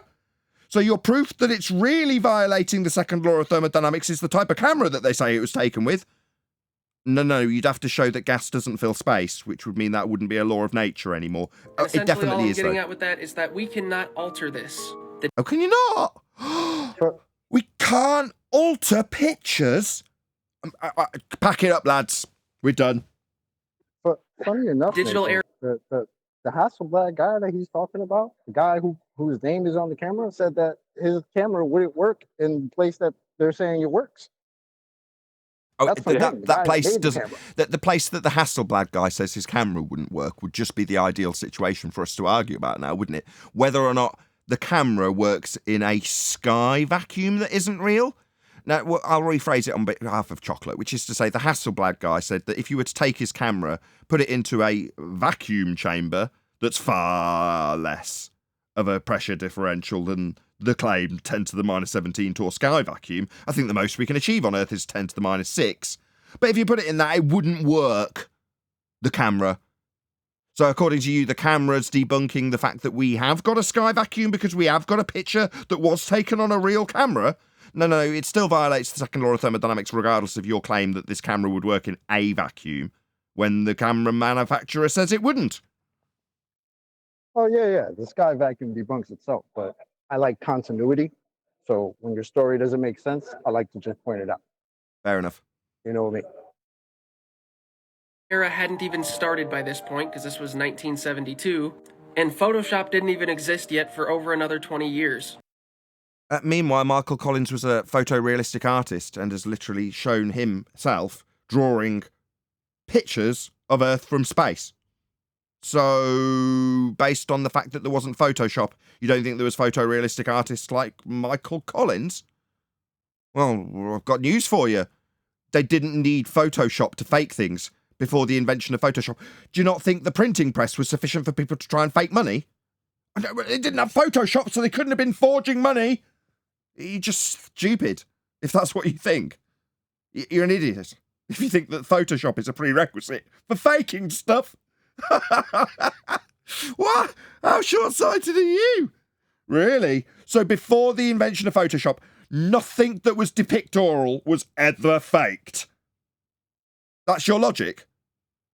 This guy's utterly stupid. There would have been no way to fake this photo. No way? Just no way of doing it. Pre-Photoshop, people couldn't fake photos. Are you having me on? What about Nessie? Do you think that picture in the paper of Nessie, was real? Was it a real dinosaur in the Loch Ness, right? Is that what it was? No, they just devised ingenious ways of dragging things along in the lake that looked like a dinosaur. So they still managed to fake it without Photoshop. Yeah? Not to mention Michael Collins and his photorealistic paintings. People have been faking stuff for years. What are you talking about? Not to mention, it is Photoshop because it has to be. Yeah. Sorry, actually, I must add in something there. I actually made a mistake when my memory slipped me. It was actually Alan Bean that was the photorealistic painter. That was the most likely candidate. But Michael Collins was also a photorealistic painter. What, you know what I mean? What are the chances of that? Okay, so what you're saying is the okay, I knew there was a correction to be made there. So in that footage that I could dig out at a pinch, it's actually Michael Bean. Say Michael Bean. Yeah, Michael Alan Bean. Alan Bean. Alan Bean. My bad. Alan Bean, right. Alan Bean's the guy. Okay, yeah, Yeah. there's a giant picture that he's painting and he's on a load of scaffolding, right? And it's akin to the picture of Earth from space that's known as the Blue Marble, but it's not actually Michael Collins. It's Alan Bean. Well, that might have been Michael Collins as well, though, because I don't know. I can't remember that exact photo, but I can't remember who was on that photo because Michael Collins was also a photorealism painter, but Alan Bean is the most likely candidate to have painted the supposed globe Earth from the moon, because he was part of that first mission. I've just looked it up on 1969 TikTok, mission. actually, Brian. There's a correction to be made here. No, that's impossible. Before Photoshop, photorealism being painted was not something that could have possibly existed. It isn't possible. Sorry, you're wrong. TikTok told me. Oh, well, yeah. Okay, TikTok wins. Okay, thank you. Photo. Up next, we have the Coriolis effect, which I'll explain real quick. So as we can see here at the equator, it's actually spinning faster than it would be the closer you get to the poles. So all that means is that the air at the equator is going to be moving the same speed as the Earth underneath it, and then same if you're at the poles or the 45-degree latitude line, whatever. And all the Coriolis effect is talking about is how if we have a rotation going this way and faster speeds at the equator, wind from here is going to deflect upwards into the east. Wow. Objection. He's described. Yeah, John. He described Coriolis with one reference frame. That doesn't happen. He also described Coriolis with an actual deflection of the wind. Okay, let's break it down for this guy, because he doesn't understand his own claim. Obviously, GlobeMann. Coriolis effect is an effect that is only observable if you are rotating beneath an inertial reference frame. That is to say that the effect is an illusion of things curving. An example would be you on a roundabout and a ball being tossed over the top between two people. The ball is travelling in a straight path. I say that again, because this dick doesn't understand his own bloody claim and has just literally declared that Coriolis effect is the deflection of the wind. That would be an actual deflection according to this numpty. No, Dumbo. Don't feel too bad. Pilots like Wolfie 6020 Clown Show also get this wrong. So yeah, I can demean you for being stupid, but pilots are just as stupid as you if I want to tar you with that brush. But it's not an actual deflection. So no, Dumbo. It's not deflection of the wind because Wiki told you that.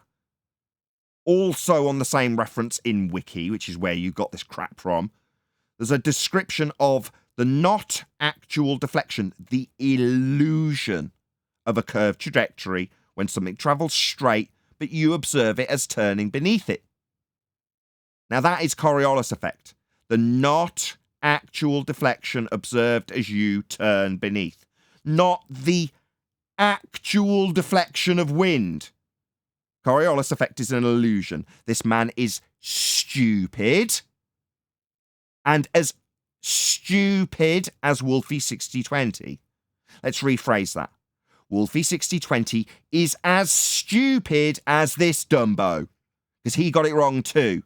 He was under the misapprehension that he could correct for Coriolis deflection on his aeroplane. When I will repeat, Coriolis effect is only observable as you, the observer, rotate beneath an inertial reference frame. The item traveling in the inertial reference frame will not deflect ever. There is no deflection, only the illusion of deflection as you rotate beneath. So this dick doesn't understand what Coriolis effect is, as he tells you real quick. Real quick, you'll get it wrong real quick, Dumbo, and you'll have a flat earther correcting you. Look it up. Not actual deflection induced as you turn beneath on a non-inertial turning reference frame. That is what Coriolis is. Not what you describe with wind actually rotating or actually deflecting. You don't know what it is. Versus if it's coming from... Yes, Neil. Maybe they should stop going to Wiki, and maybe they should go to Chat GPT. Maybe they'll give a better answer. When are they going to learn? I don't care where he gets his info from, so long as it's correct. If you're going to detail Coriolis effect, you're going to be detailing you rotating beneath something that looks like it's curving. Not wind actually curving. That's just the words of a thicko, and it irritates me greatly. From the slower wind into the faster... Well, essentially, Nathan. Slower wind into faster wind. Right. No, nothing to do with wind changing speed, you numpty. Everything to do with an illusion observed as you turn beneath things. Go ahead, Brian. Yeah, just to say, well, according to this guy, optical phenomenons are creating weather systems. That's what he's actually claiming. That's how stupid this guy is. Yeah, essentially that's the claim when you break it down. It's Globiolis effect because they've read Wiki and taken their globe religion, which has been incorporated into this effect, aka what we term Globiolis effect, and then declared it. You know, it's just reading and repeating something that's incorrect without actually going to find out what the actual effect is. Next thing you know, he's going to be telling us how hurricanes 100% move straight. Yeah, we had when you said good. when you set an accelerometer on the ground, does it show us constant acceleration? Say that again. You broke up. When you set an accelerometer on the ground, does it show a state of constant acceleration? If you're on a turning reference frame, you would, I suppose, yeah, you'd have that effect. Why? What's your point? Well, I'm pretty sure when you set an accelerometer on the ground, it doesn't show any acceleration. Okay. I don't think it would anyway, though, because the accelerometer just registers the down. That's how they just constantly register the down direction. So it depends on how good it is, but come on. No, Well, an accelerometer would measure a change in acceleration. If you're talking about turning on a reference frame, it would measure a constant change in velocity because you're spinning. That's an acceleration. Have to measure it. Okay. I don't know. Before you get into this, my God. Okay, so I just want to detail what Coriolis is based on this wiki reference. So this has got a nice GIF that goes alongside it. It's on the right-hand side if you type in Coriolis force into Google and just go to wiki, and this is what you get. 20 paragraphs of nonsense about how winds are moving, like this Dick's just detailed, and this, with an actual diagram of how it works. And the following statement. In the inertial frame of reference, upper part of the picture, the black ball moves in a straight line. However, the observer, red dot, who is standing in the rotating non-inertial frame of reference, lower part of the picture, sees the object as following a curved path due to the Coriolis and centrifugal forces present in this frame. Or to put it another way, this view is you looking down over the top of a roundabout. And this trajectory is akin to somebody standing here on the ground, not on the roundabout, throwing a ball to someone standing on the other side in a straight line.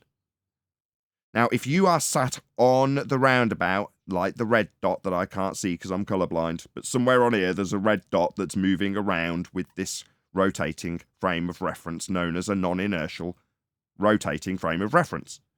Now, that frame of reference will have you see the ball that's traveling straight, because it's not like the wind this guy described curving. This is the actual trajectory of the ball.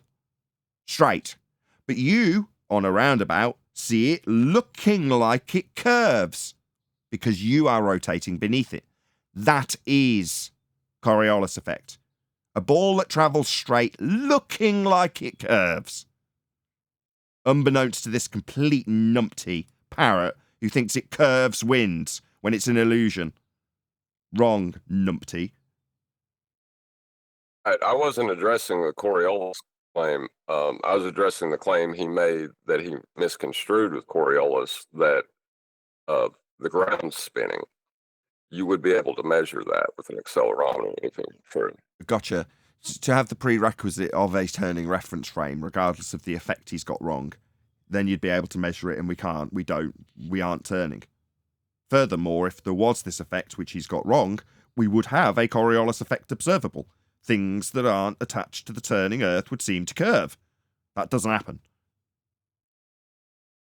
Going to deflect downwards into the west.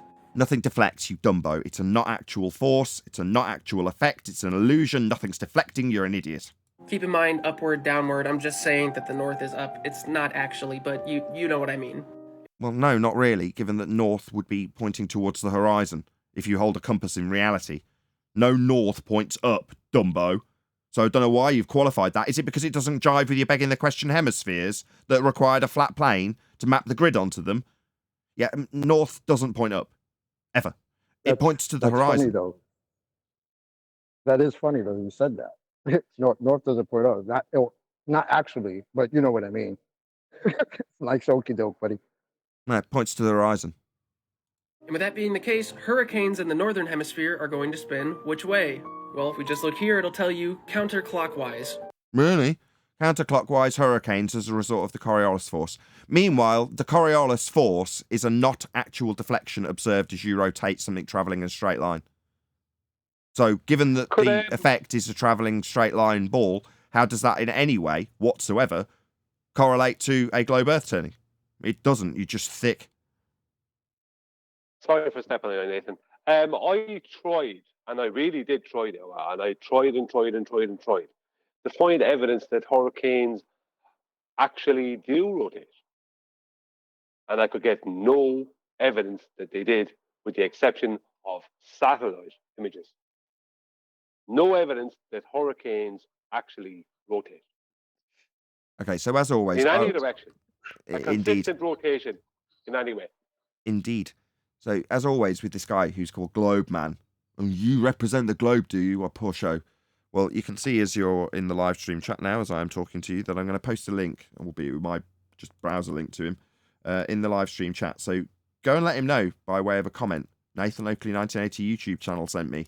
We responded to your video and absolutely humiliated you. No, don't tell him that. You'll get your comment removed. But we did. I mean, this is an embarrassment. You know, you think that actual wind direction and the turn thereof is akin to Coriolis effect by your own estimations and descriptions. You're just wrong. You're just stupid. That's all I've got to say, but, you know, hopefully he'll make a response. And when he does, he'll put a link to the video that we've made about him. We shall see. Vote will be... Maybe maybe he's the same guy that knows how that device works that corrects for Coriolis deviation in airplanes. Maybe he's one of those. Yeah, I already pointed that out, right? Wolfie 6020. Yeah, you're just as dumb as this guy, aren't you, mate? Yeah, this thicko? That's how dumb you are, Wolfie. Yeah? You're as thick as him. Yeah, you got a Coriolis button to correct for it on your plane. No, you haven't, Dumbo. Yeah, you can't correct for an illusion. It's just nonsense. These idiots don't know what Coriolis is. But in the southern hemisphere, it'll be clockwise. And this can only be caused by the rotation of the Earth. Really? Rotation of the Earth would cause not actual deflection because you'd be rotating under things in an inertial reference frame. Things travelling straight on a turning Earth would appear to drift because Earth would be turning underneath them. Furthermore, if we had this Coriolis deflection because Earth was turning underneath things travelling straight like aeroplanes, then Earth would be travelling underneath aeroplanes, shortening their flight times. For example, a flight from Charlotte, North Carolina to Los Angeles would only take an hour and a half if Earth was a non-inertial turning reference frame, turning beneath the plane for you to look up at it and go, check it out, that plane looks like it's curving. And your mate to go, no, it's not curving really, it's going straight. It's just us turning underneath it, bringing California to it, shortening the flight from 4.5 hours to an hour and a half, which does not happen. Earth isn't turning underneath anything to cause a Coriolis deflection. That would be things seeming to drift as you turn beneath them, as detailed here in this very concise description with a depiction of the effect of things seeming to drift as you turn beneath them. Yeah, something you don't understand, GlobeMann. Please let him know Nathan Oakley 1980 sent me. Links going by in the live stream. Excuse me. Question for what's his name? GlobeMann? GlobeMann. Okay. GlobeMann. GlobeMann. If we're talking about the only reason the stars are moving is because we're on a turning Earth, please explain to all of us what would happen if you got off the turning Earth? What would the stars do then? And do they do what you're going to tell us that they do? Because we're looking for that. Thanks.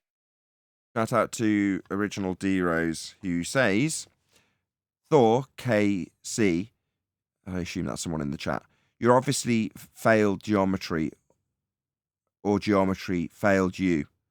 For you state soccer balls have triangles down on them to support your globe. Maybe you can decipher that from the chat if you've been following along with D-Rose's argument in the chat. But thank you very much indeed for the super chat. Really appreciate the support. Sorry I butchered reading it. Can't have curved triangles. No, you can't. Well, that's the thing.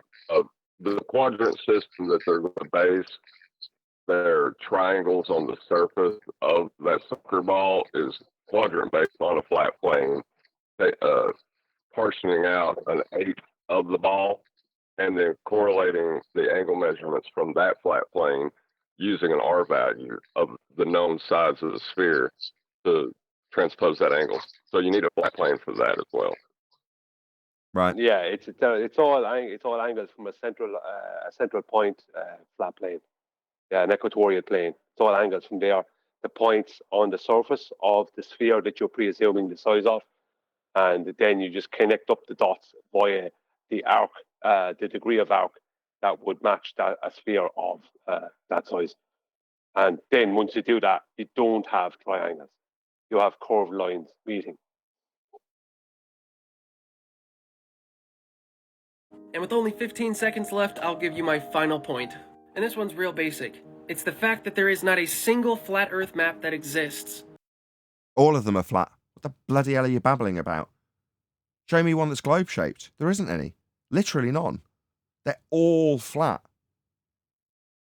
Yeah, if you go and check out what a container ship's using, they roll out a Mercator. It's a flat map. They keep them in rolls. Yeah, and then roll them out flat. Your final point is to tell people there isn't a single flat map. They're all flat. You complete idiot. That's your rounding out point. Oh, God. You know what happens when you ask to see the globe map? They start telling you all maps are derived from the globe. And I go, well, give me the number one, the first one, the one that is connected to the globe, the one that they all come from. Give me one, and none of them will choose a map because none of the maps are correct. There's not one correct. A more honest answer, a more honest thing to say would be there isn't one correct world map in existence. Not one. They're all flawed because they all try to tie them somehow to a sphere model, and that is non-reality. Right. So they can never give you a world map that's correct because they're trying to tie it to something that doesn't exist. So hey, Brian, did they have globes on ships?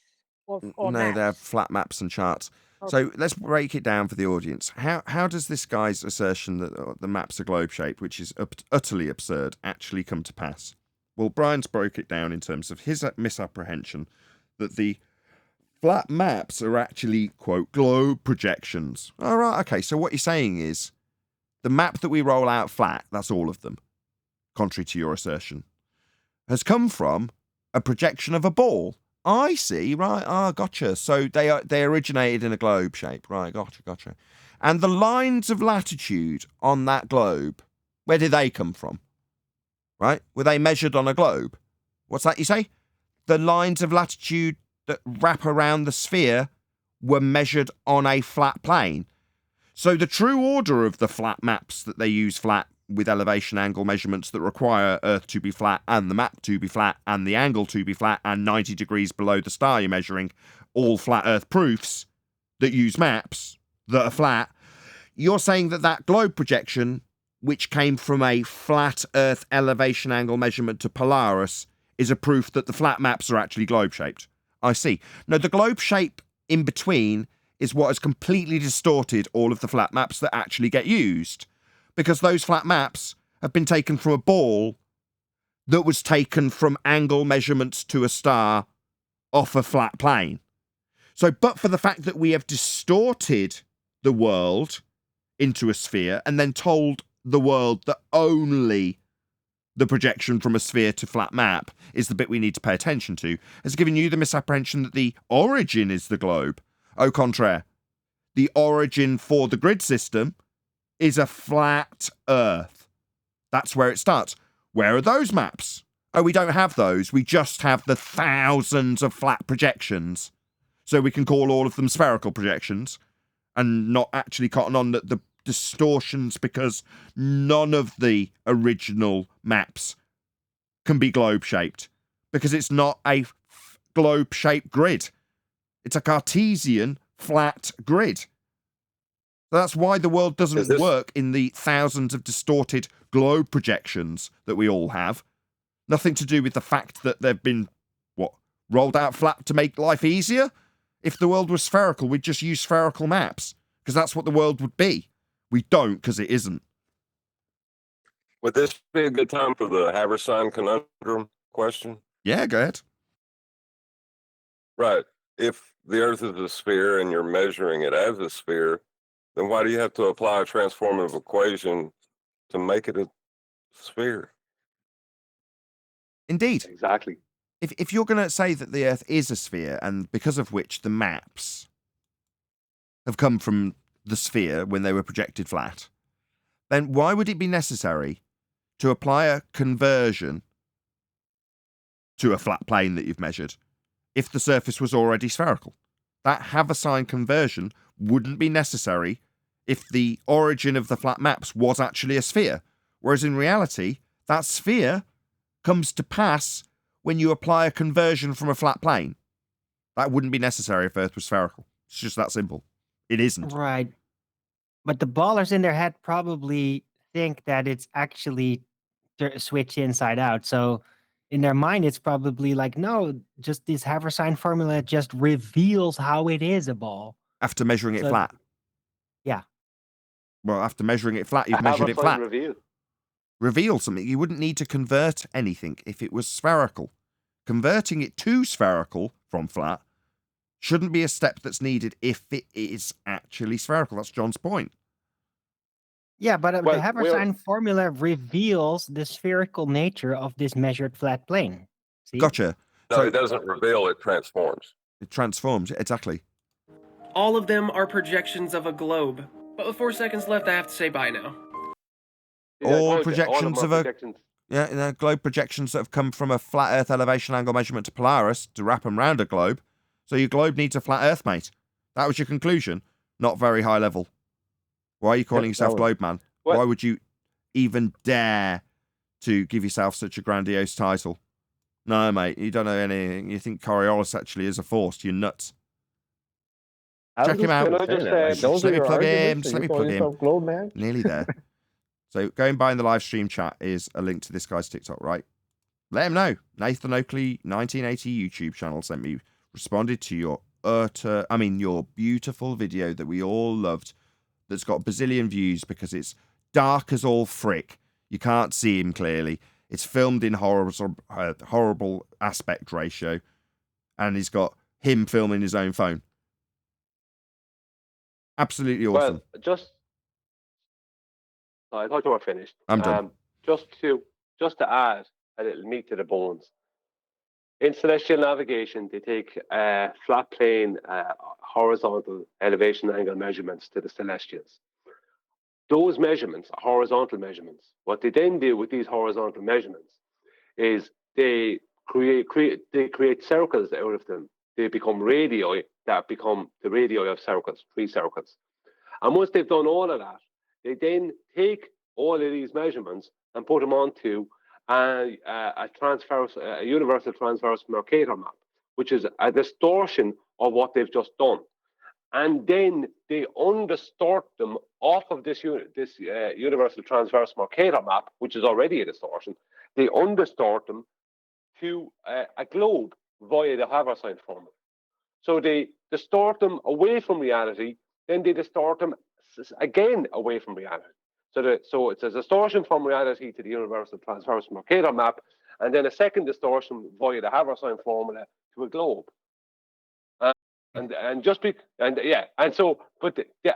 They use distances and directions. Excuse me. They use distances and directions that are no different, curved or flat. They're exactly the same. The horizontal the directions they're using, and distances they're using, work exactly the same, curved or flat mathematically. But because of the Haversine formula, they distort those distances into a sphere. That's what they do. So it's a double distortion. That they make it seem like they're undistorting it.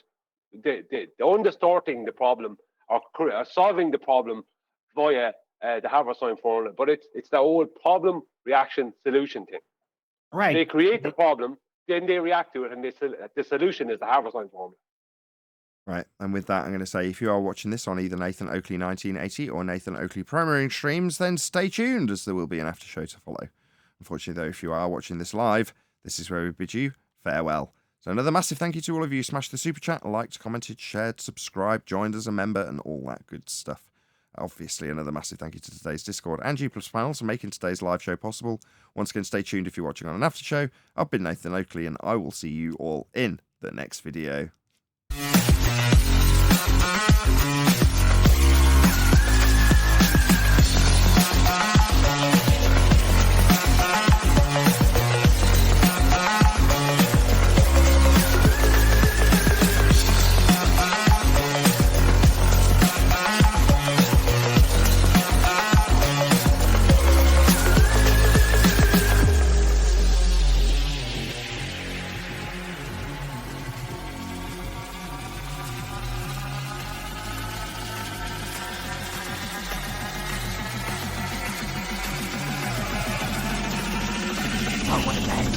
What a lovely day!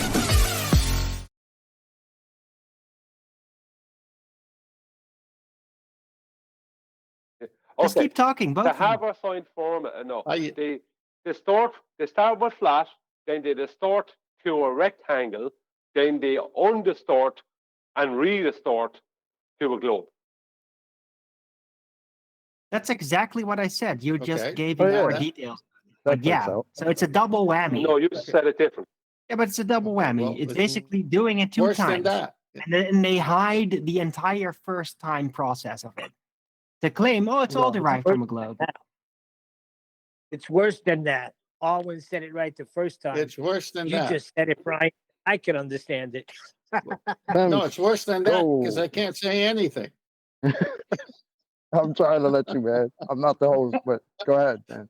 I know. Thank you, brother. Thank you, brother. Yeah. Okay. So they use the Haversine every time they reference a spherical triangle. Now think about that. Why do they have to use the Haversine every time they reference a spherical triangle, which is an oxymoron? And Brian did a great video on that one too. Well, that's what you got to look. When do they want to use it? They want to use it for the surface of a sphere whenever they want to talk about spherical triangle, Right. Well, they have which to keep is your doing PZX it. triangle. Right? They have to need that spherical triangle because they have the flat plane data. They use triangles on the flat plane data, but then they have it all warped into the globe model, and so the triangles have to come with them, and so you have spherical triangles. It's literally the warping of a flat plane set of data. All of it bends, has to bend into the flat plane, No, including the triangle. let So me- that's why it's there. I hear spherical triangle. All I hear is Let me go ahead and show- Mecca Mecca high, Mecca my hiding ho. That's what I'm Hey, thinking. you know what'd be cool? You know what'd be cool? Let me, Nathan, hang on, dear. Nathan, I got Okay, 5 yeah. pictures in Master D. Can you go to it so I could finish this You're with some roboting a pictures. bit, Tenth. Yeah, just so you know, while you're roboting, I did put 5 pictures in Master D. They did make it to the live stream. Okay, one of the. Or am I roboting? Should I drop and rejoin? Yeah, maybe. Yeah, right. I hear you Worse fine, than that, but mate. I don't You're know. fine All for right. me. You're fine for me.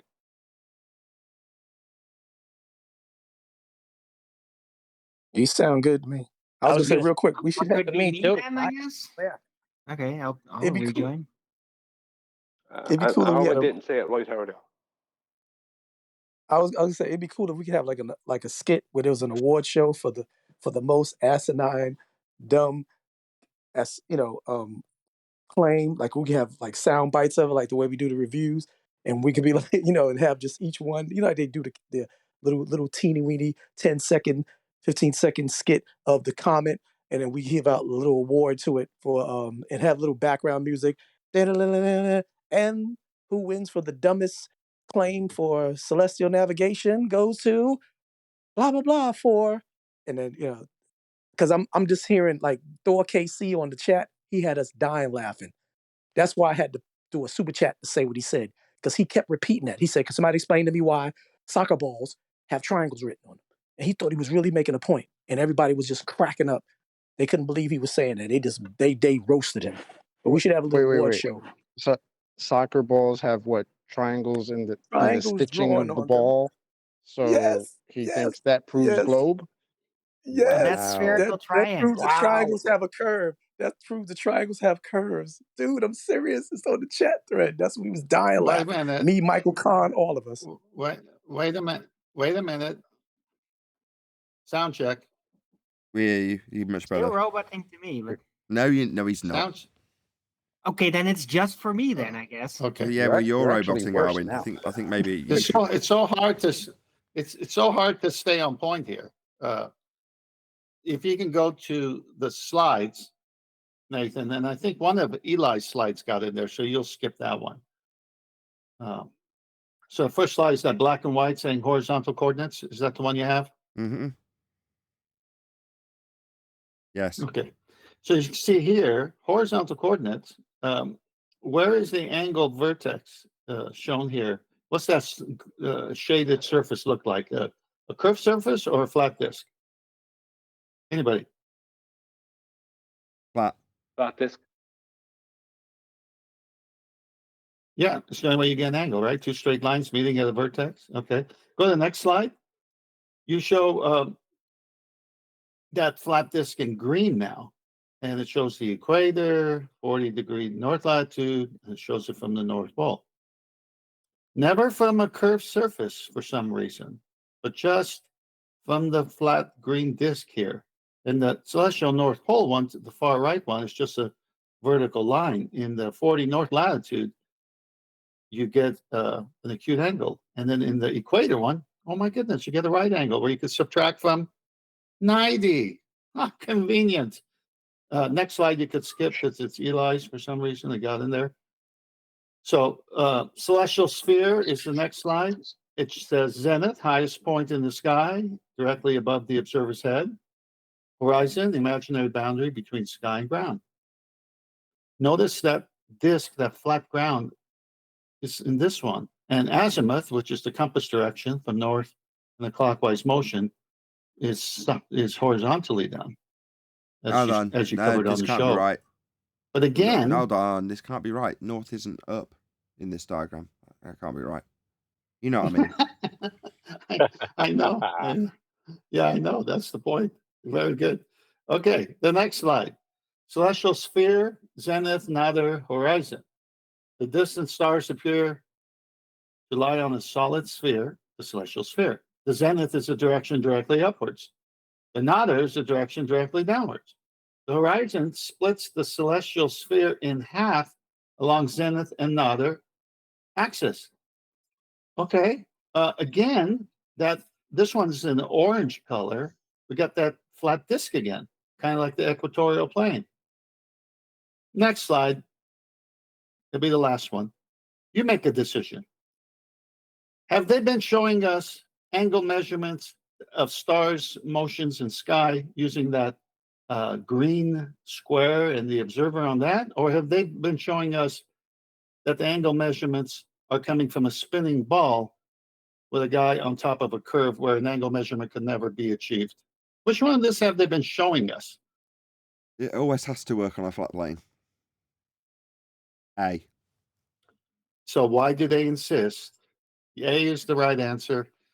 Why do they insist that you can have an elevation angle from a curved baseline when in all their writings and all their drawings, it's always from a flat base? Because they're bonkers. Like in this diagram on screen now. You know, they think 90 degree can meet a curve. Well, they're just nuts. It's proof of flat Earth. That's why. Back to D Rose's comment on the soccer ball.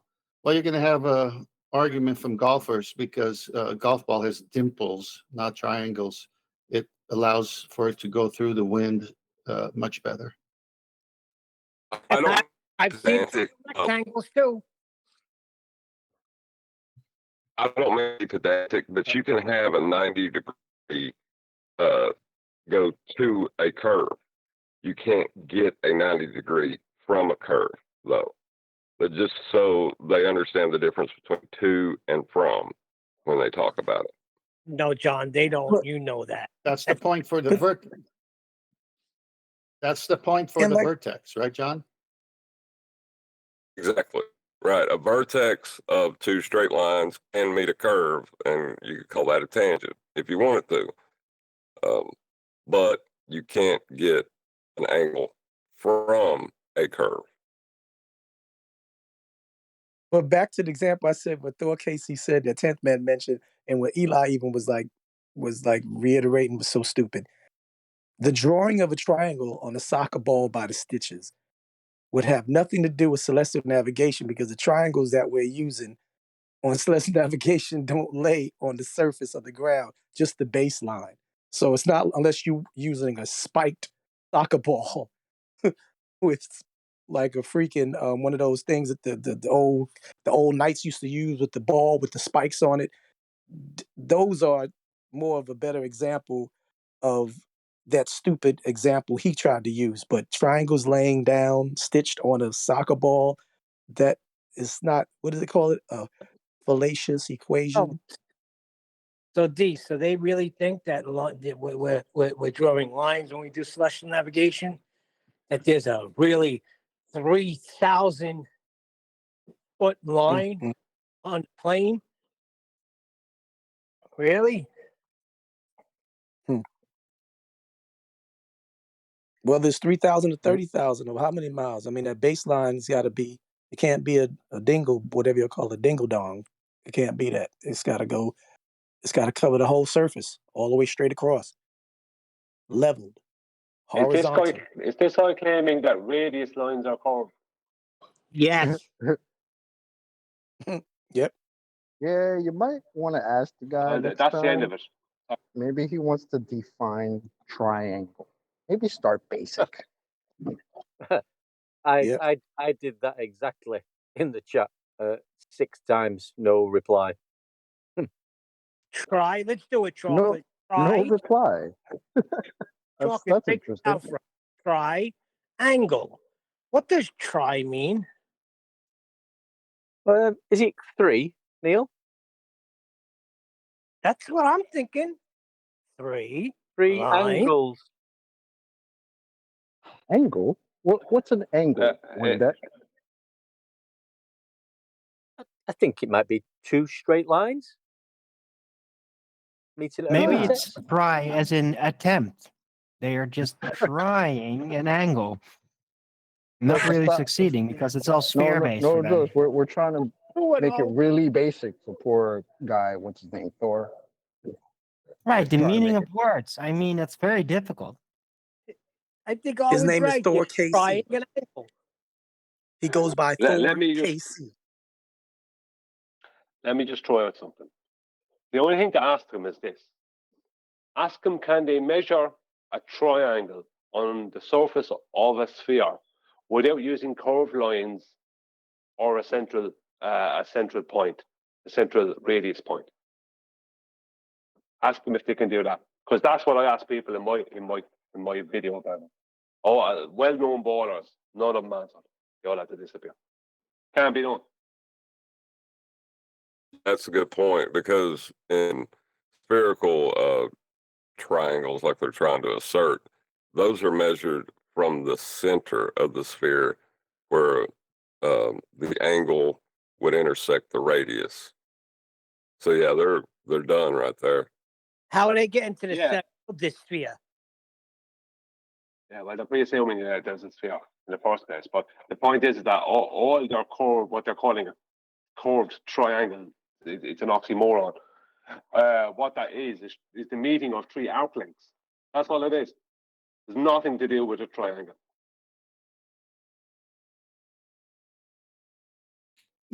Nathan, if you go to Master D again, I've posted our famous one from the globe navigation site showing how the necessity of a right angle triangle is essential in celestial navigation. He put it, not me. This is just a screen capture from a navigation site. Celestial body sextant angles. Well, that could only happen from the previous slides, from a equatorial plane where it's assumed to be coming from because no one's there, or if you draw a tangent plane under every drawing on the globe and say, well, we'll just transpose it to the equator after we do it. So we need a flat Earth to even start. But this guy didn't even do a tangent plane in the way that the pictures do it. He just showed the actual method in visual form, a right angle triangle.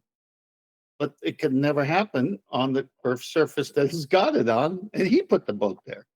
This is death for their craziness. If you go to the next slide, you could see how they put that tangent plane on top of a globe surface and then say, well, it's the same as if you were at the equator. Now, for those who are late to the show or the party, all celestial navigation numbers in the Nautical Almanac are assumed to come from the center of Earth. Well, yeah, but you're supposed to be on the surface where it's curved and you can't achieve an angle. Yeah, but we're getting it from the equatorial plane where you can achieve angle, with the previous slide showed. And now they just got that transposed on top of a curved surface. So you're never, as John said, able to achieve an elevation angle from a curved surface, but you could do it to a curved surface. Because the vertex is the key, where the observer is. Now, the last one is that slice, that PZX spherical triangle. Now, let's just read this. Because the celestial sphere and terrestrial sphere, okay, which we're not, but are concentric, each sphere contains an equator, two poles, meridians, parallels of latitude and declination.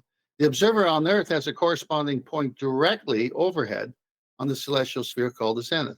The celestial body has a corresponding point on the terrestrial sphere directly below. It's called subpoint or geographic position.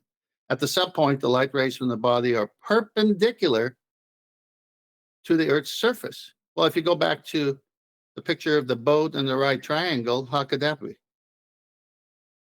If the Earth's surface is curved, you can't have perpendicularity. You can't have a straight line meeting a horizontal, creating a 90. So what it is a projection of longitude latitude from the from the perspective of the celestial sphere put on the Earth. It's the arc measurement of the protractor. But where's the angle measurement stemming from? Where's the vertex? Well, they're using equatorial planes. Planes? You're just getting hung up on angles, Tim. Well, they start off with a protractor, and they measure the angular position of a celestial body over the sea horizon. And then they term this to be their personal celestial dome because of how perspective works.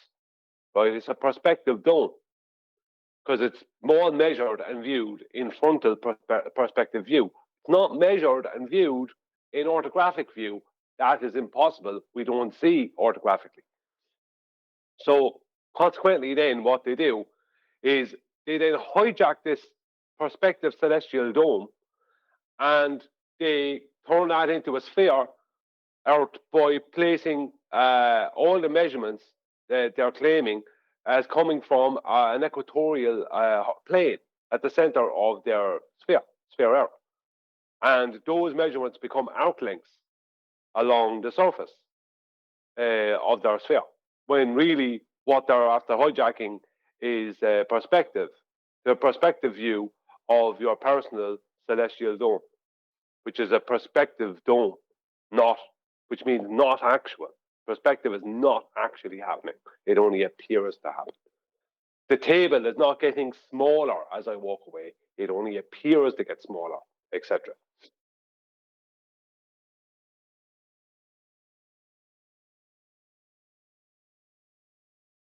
Nah, Brian, perspective only exists in art class.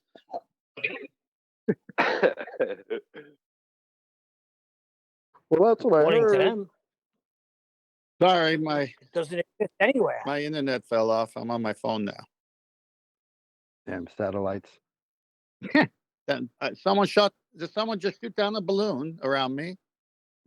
Maybe, you never know. What's going on here?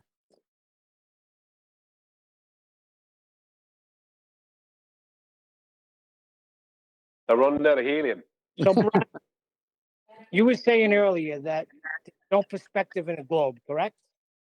They don't account for it at all? It's not part of globe mathematics. It's not part of globe mathematics. There's no place. Anyone who's claiming a globe and showing you perspective is incorrect. They're not adhering to globe mathematics. So is that being a heretic? Yeah, it is. You're being a heretic because you're stepping outside of the model. Well, look, Neil, the easiest question to ask him is, where is perspective accounted for when it comes to the globe Earth's explanation for the apparent rise and fall of Polaris north of the equator? Where is perspective accounted for there? Or for a sunrise or a sunset? Where is perspective accounted for there within globe maths? It isn't. It's not part of their math. Nathan, I beg you. Please put your glasses on whenever you read the super chat. You can butcher the heck out of a super chat. Okay. My bad. Because they're too small for him to see. Yeah. It's perspective, mate. Hashtag shit drinks. Yeah. I would say to your question, Neil, like, so them telling us that perspective is something that flat earthers make up and doesn't exist in real life, that's them actually being on point with their model, right? But that makes them delusional in reality. Yes. You know what I'm saying? Yeah, not being a globe heretic it means you must be a reality denier. That's right. Exactly.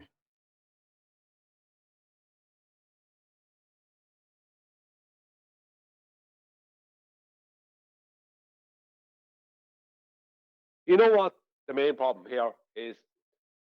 The ballers, when it comes to celestial navigation and just in reality in general, they don't understand that the celestial sphere is not an actual sphere.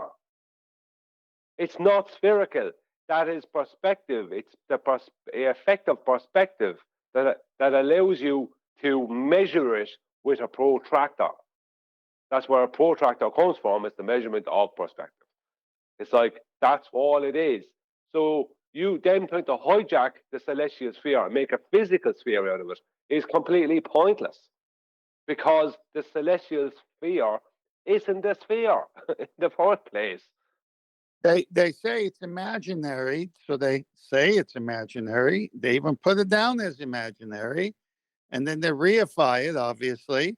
But in navigation, they refer to it and say it's an archaic model, but it's the one that we used to choose, and it works with simplicity. where we assume the Earth is the center of the universe and everything is revolving around a non-rotating Earth. So in the actual admission, after saying it's imaginary, then they say the way we do it, even though it's archaic, it works. If we imagine we're on the plane and it's everything around us spinning. And this is stuff we've shown to this day, they still say that. So isn't that an admission? Very much like when we got accused of going to all the celestial navigation books and almanacs and, American Practical Navigator by Bowditch, everything. And say, well, those are all globe books. Yeah, I know. There isn't a flat Earth navigation book out there because of the system and how they are framing our paradigm. But within their books, they say these things, which destroys everything else in the book. It's the one thing they can't get away from. You got to have a flat Earth to get angle measurements. Now, Nathan corresponded that today when he went to Wiki about Coriolis. They showed that roundabout. Well, that contradicts everything they wrote on that page. Just that GIF of the roundabout was opposite of what they wrote down. Much like how an elevation angle is acquired contradicts everything else in the globe-based navigation resources we have to go to.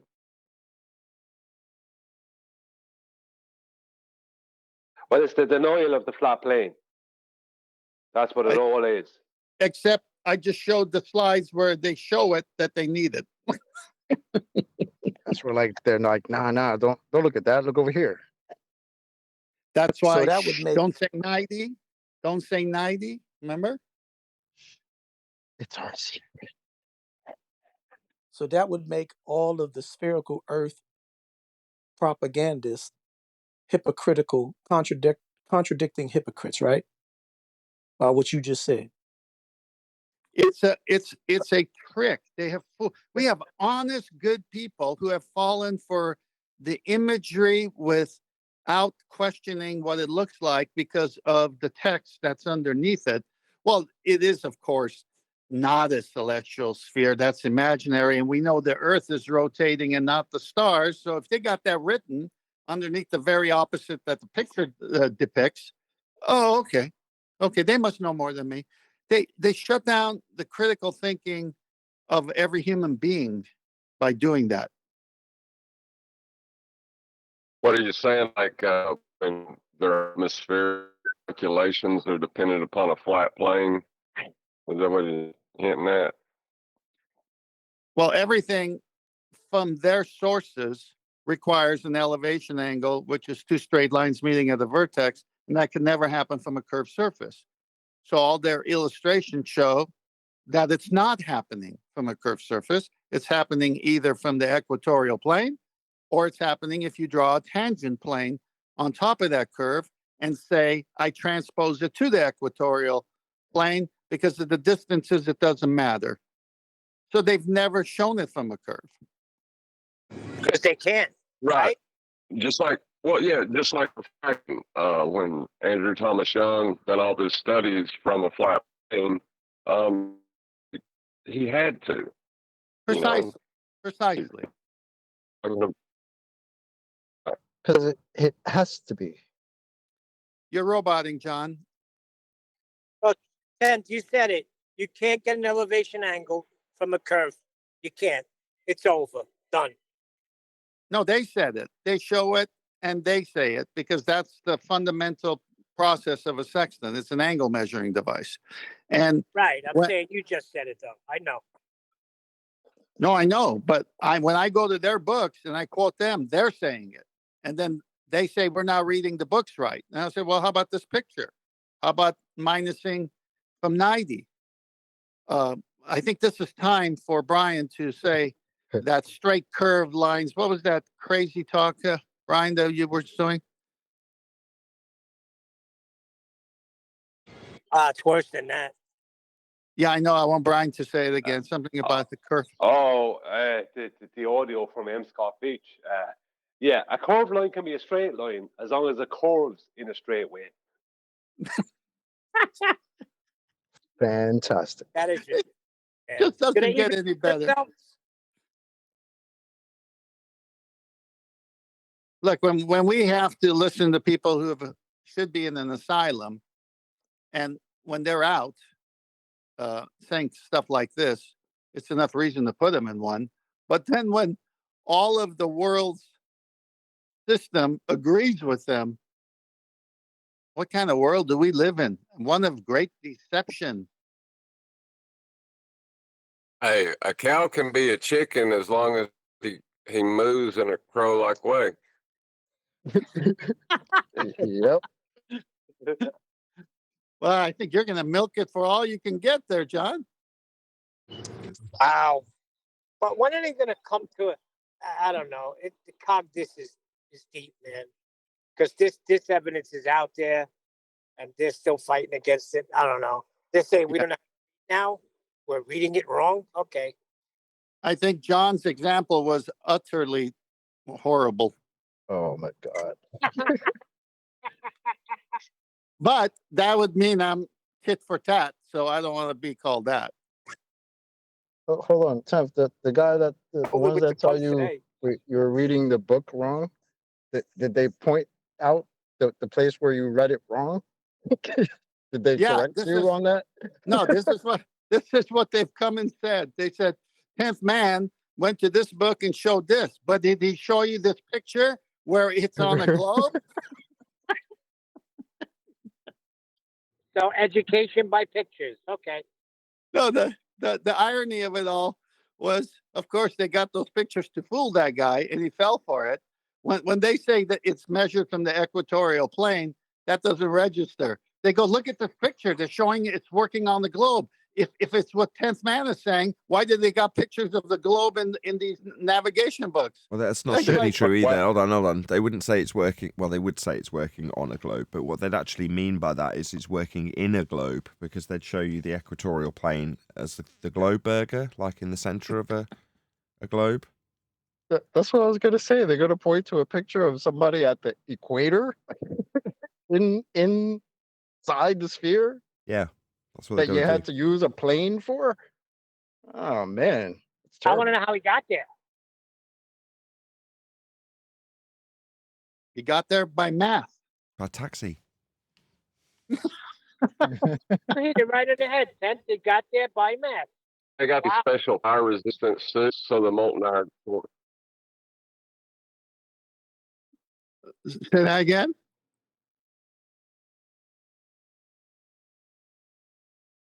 Is there a special elevator to wrong the response. molten iron core we don't know about? That's right, John. Next Tuesday, we'll definitely cover it, I promise. No. It's according to Brian and his diligent work, it could only go to 3959, and it's refracted at 4,618 miles now. So there's no way to get there.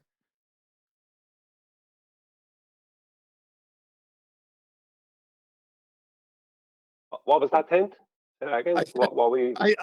I said, according to that elevator that should go to the core at 3,959 miles, which is their geometric claim for their physical Earth, because of refraction, putting that at a minimum at 7/6R at 4,618 miles, 0.3, they can never get to that 3,959, okay, because it can be infinity over R. So it's all messed up, that elevator. Wait, Well, wait. just to give an They got an elevator? When did they install the elevator? I missed that. Yeah, I'm not getting the elevator part Is myself. there a special elevator that goes down to the core where they can actually make their measurements? John was having a little poke at them, and I had a poke at John's elevator. It's worse than that. Sam had the valve. Let me throw some. Well, before you throw something, Brian, you've got to say it's worse than that. Well, it is worse than that. It's worse than that. Let me throw this at you.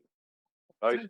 For BLMSB 69's observation in 2020, where he saw 31 miles, right, from a 1.5 and 1 foot observation, right? He brought it down to 1 foot. He could see 31 miles, right? Because there was an island that he knew is 31 miles away, and it was on the horizon. That's 31 miles to that horizon, right? Now, for that to happen on the globe, they need to have 306 over 6R. Now, the minimum is 7 over 6R. You'll never experience a globe with, that is any less than 7 over 6R, because the globe is actually not a circle, it's an arc length. So what they have to claim is that for that observation, they need 306 over 6R, right? Now, it's worse than that, because when you work out that what size of a circumference, an effective circumference that would be, their globe, Earth, becomes an arc length that is 0.15% of that whole circumference. 0.15. So that's what they must claim to keep themselves in sanity.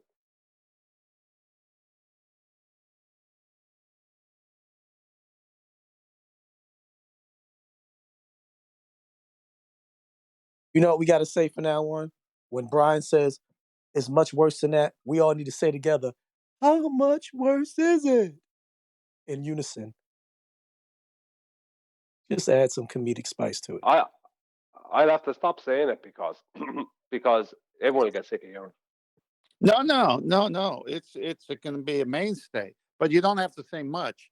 You just have to say it with your Irish accent. Say it one more time, Brian. It's worse than that. And then we'll say, how much worse is it than that? No, how much worse is it? How much worse is it than that?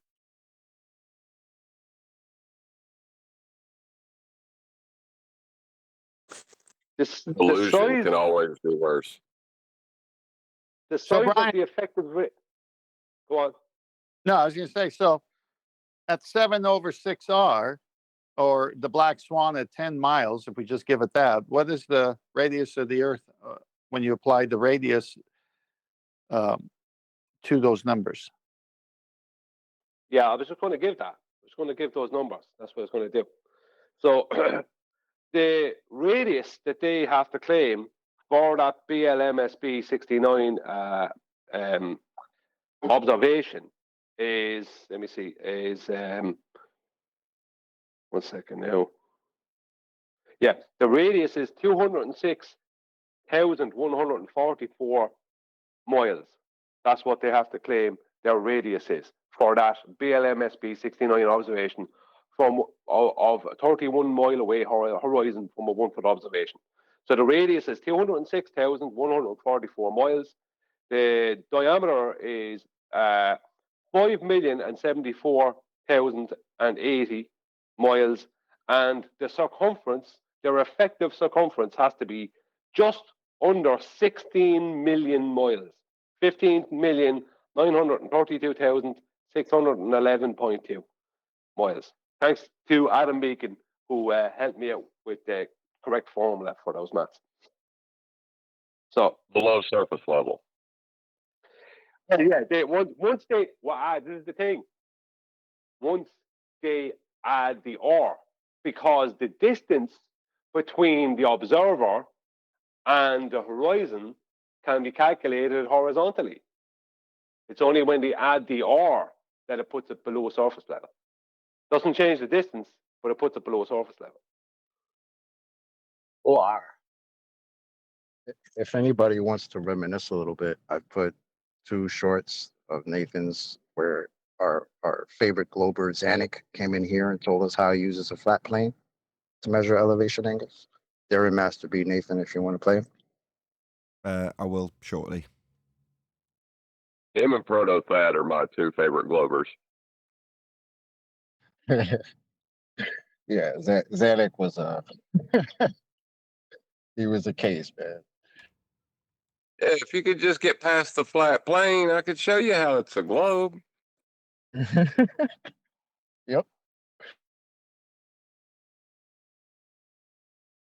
And I try to give him out. It's like, well, what if we just wanted to use the spherical surface first? You know, just use the spherical surface that you're saying we exist on. Now we use a flat plane. Okay. Thanks. Heliocentrism is definitely the weirdest religion on planet Earth.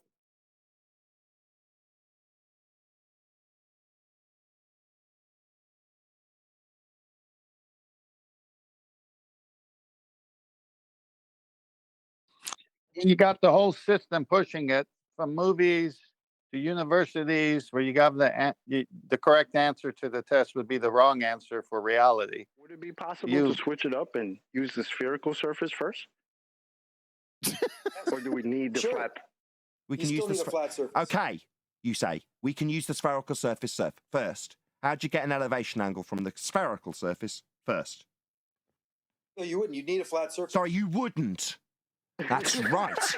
Now enjoy the slapping sound of a flat earth. That's absolutely correct. You wouldn't get an elevation angle from a curved earth. It needs to be flat first. There you go. Thanks, Eric. Shout out to you, brother. So I've used the flat plane. Come on, this Sanic guy was obviously dingleberry dependent. I am actually teabagging you as you lie dying in your globe faith that required you measure a flat earth first to then do the sphere bit later. Yes. Yes. So you need a flat earth first. Welcome to flat earth. What, it doesn't matter that you need a flat earth first? Not at all. So I've used the flat plane. Used the flat plane. Come on. There you go. Perfect. That's the Nathan that made me, when I first saw the show, when I was introduced to the show, I was like, y'all got to check this dude out. He doesn't play. He's sick. This is the sound of someone's, I don't even repeat it because apparently you cut it because you didn't want to, you even cut it yourself, but I mean, if someone's new to the show and they just listen to that for the first time, I bet money on it. They'll say, this is a parody within the panel members to mock Globers. That can't be real. Yep. I've actually had people tell me that. I've had people say, no, you guys just have people pretend to be Globers come on and then make arguments with you so you look good. And I'm like, no. They think that Xanic's a shill. Oh, wow. I love it. How the tables have turned so much. Hold up, and then Arn didn't make it any better because he was acting like a with Baldwin. That didn't make it any better. So that's what made me kind of skeptical about Arn. No, the first time I got that was with Rumpus. I let somebody listen to Rumpus, and they said there's no way that that's an actual Globe believer. He sounds ridiculous. I think that you guys are putting a front on and making that guy pretend to be a Glober and argue with you till you have a show. And I was just like, you have no idea how wrong you are.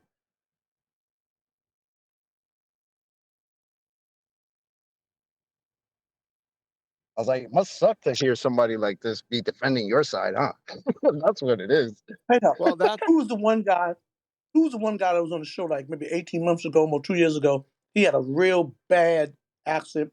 His English was terrible. He had like I don't know if it was Hindustan or some type of, it was like but if you let me and explain it. And Nathan said, shut up, yep. I was crying for the guy. Like, oh God, this dude is literally gonna go eat a bullet. He's so humiliated. I don't know who it was. That could have been Highlander, the way you just said that. I'm not sure. Maybe it was, yeah. He was a fun one. Yeah, he's the one that said nobody's claiming the ground under the mountain's curving. Who in the hell would claim that dumb shit? Yep. That was him.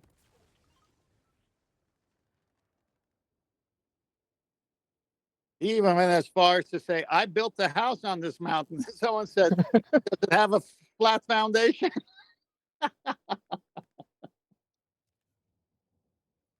Hey, there's no hill in the lake.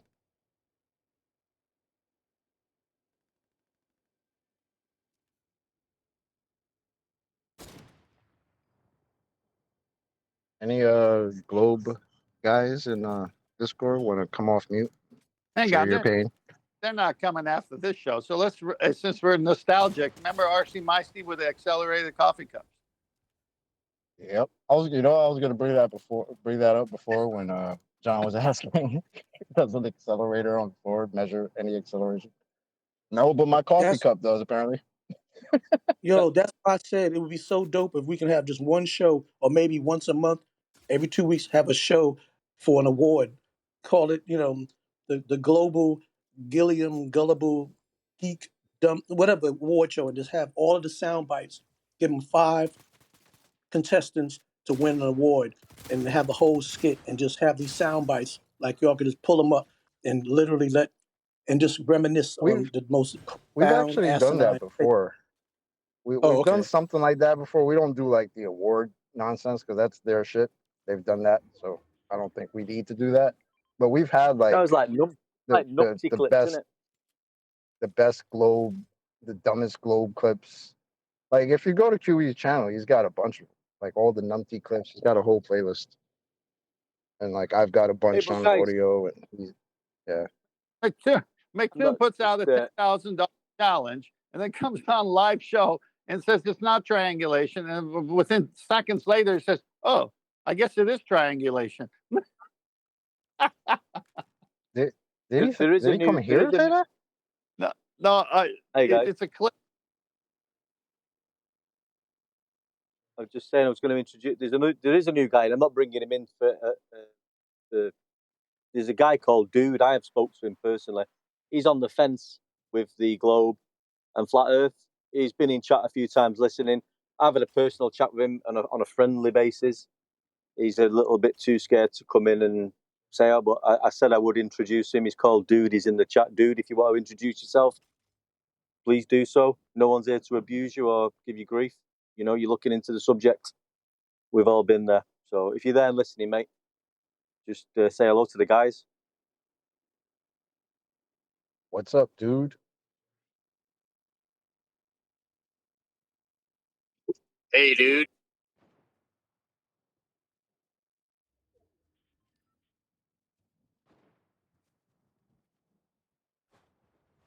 He's Don't not be biting. shy. You can say hello.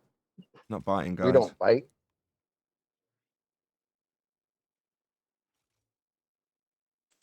I would be interested to know what part of the information he's not accepting.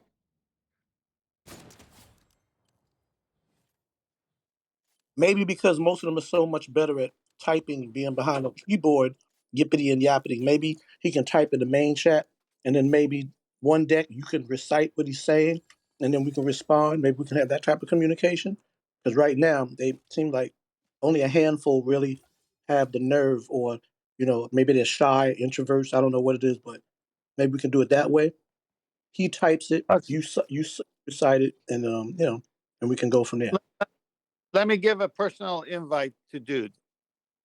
If you're not a troll, and when you ask a question and it gets answered, and your logical reasoning skill says, "Yeah, I guess that's true," and you make a concession when proven wrong, and then we will make a concession if we're proven wrong, come on the show. But the people who say they get abused are the people who are acting like have troll type behavior, who can't concede when they lose a point in a debate. So that's not you, though. You're still looking into it, so you're welcome.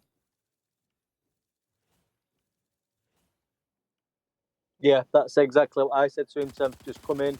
If you're interested, ask the questions. These are the guys who can answer the questions factually with evidence.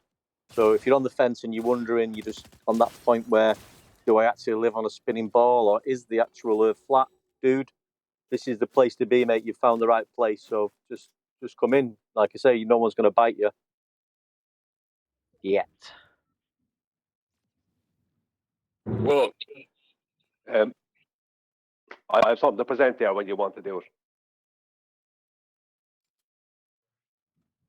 on the fence only applies to people processing the information.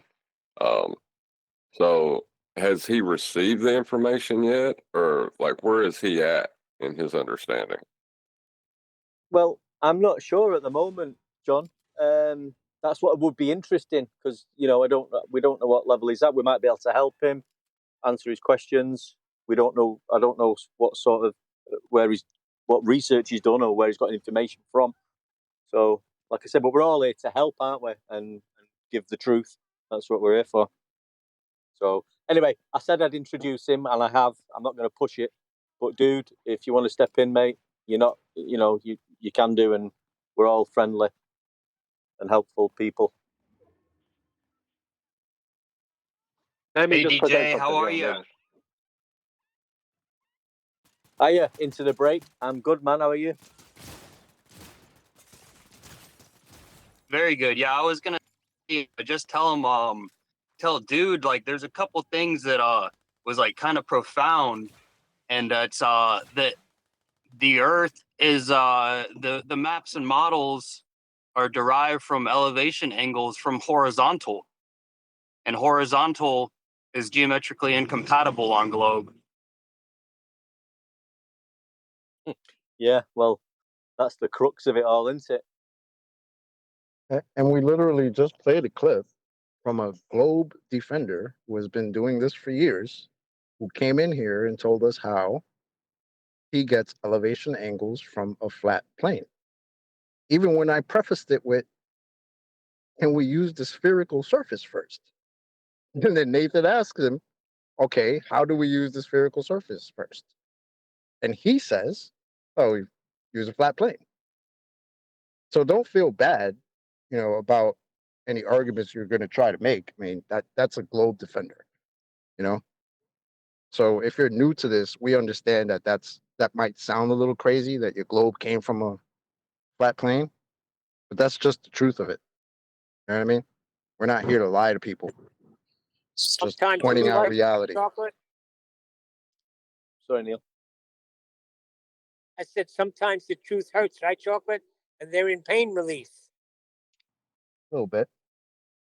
We're here You for know, that, though. It's like I was saying, You could share your like I was pain. saying before, though, and it's like John's kitchen. I mean, if you did go step by step through Eratosthenes' example of measuring the Earth's circumference and break it down, that's exactly what he does. You know, he's got distances between two locations on a flat horizontal plane. He measures an angle between them two, and then he does some mathematics and division and times, and then he presumes he admits that he has to now divide that Neil, you're off mute. I'll back in down. Neil, there you go. Sorry. Go ahead, one deck. I'm sorry. I was just saying, I can't remember where I was. Yeah, if you went through Eratosthenes' example, same as John's kitchen, we can show that people, if we went through it step by step, how the circumference of the Earth was derived from flat Earth elevation angles. And it's in the books, it's in Google. It tells you exactly what they're doing. They're not hiding anything from you. They're telling you that these angle measurements were made from a flat baseline, and then they're telling you there was some mathematics involved to divide into a circumference of 360 degrees. They tell you that in black and white. It's there. If you went through it step by step and shown somebody, you can It's just worse tell than them that one. It's worse than that because last week, Matthew Withers came and said, yeah, we don't use the shadow to prove the radius of the Earth. We assume the Earth is a sphere. And it's even worse than that, Tim. You have to use the flat baseline when you do anything to do with but it's celestial worse than navigation. that, Neil. It It's can't worse work on than a that. sphere. It was worse than that. It was only measuring a shadow. They wasn't actually measuring the Earth. It was just measuring a shadow, an angle of a shadow at that. It's And worse dude, than that and dude, because Nathan said right afterwards, what makes you think that measuring a shadow proves that you're on the globe? And it can't If get you any need worse. me present, you see how bad it really is. Well, you got to start with it's worse than that. Yeah, that seems to be the theme of today. Not Brian, Yeah, it's it's not worse see how than bad it that. really is. When you see what I'm going to Worse than present. that. It's worse than that. I Just mean, give me a moment. meaning of words, Howard. you know? This Go, is getting Brian. like Can't be any. Dr. Zeus does And flat dude, Earth. Yeah. and dude, it can't be. It can't be any worse to find out the truth about this as when you were a child and you found the truth that the tooth fairy doesn't exist and things of that sort. So it's not the end of the world. It's the end of the world, maybe of how you perceived it and conceived it in your mind. But to come to the truth of what the world really is, you survive. You're not gonna, you didn't run out in the highway when you were 6 years old, when you probably saw your parents putting the toys under the tree, or when you finally come to the realization that there was no Santa Claus. I mean, so come on board. Heroes. It's worse than that. Brian can't even do his presentation. Yeah, because you're all trying to convert somebody. Will you stop trying to convert everyone? If someone converts, they convert. If they don't, they don't. We're not in a ministry here. It's worse than that, Brian. We're all converted already. Leave me show you just how bad it is. Just go, Brian, go. I'm doing it. I don't care. I talk over everyone. I'm getting this done. Right? BLMSB 69 in 2020 or 21 done an observation from a 1 foot elevation height, right? And from that 1 foot, he could see 31 an horizon that he could measure due to an island that was 31 miles away. Now, you see between D and A, I'm just going to go in there. Between D and A, that is the globe Earth. This line here, that is the globe Earth on that day. That's what they have to claim. What they have to claim is they had 300/6 or, right, terrestrial refraction happening, and their globe was this line, not all this orange now, this orange line at the top, right? That's what they had to claim, right? I'm going to see if I can make it even more pronounced, right? Bring it up a bit further, right? Now, that's what they had to claim their line, their globe was that day, right? I'm going to show you the size of the effective circumference of the effective sphere that they had to create mathematically, or they would have to create mathematically to explain how their globe is just this little tiny arc length here, right?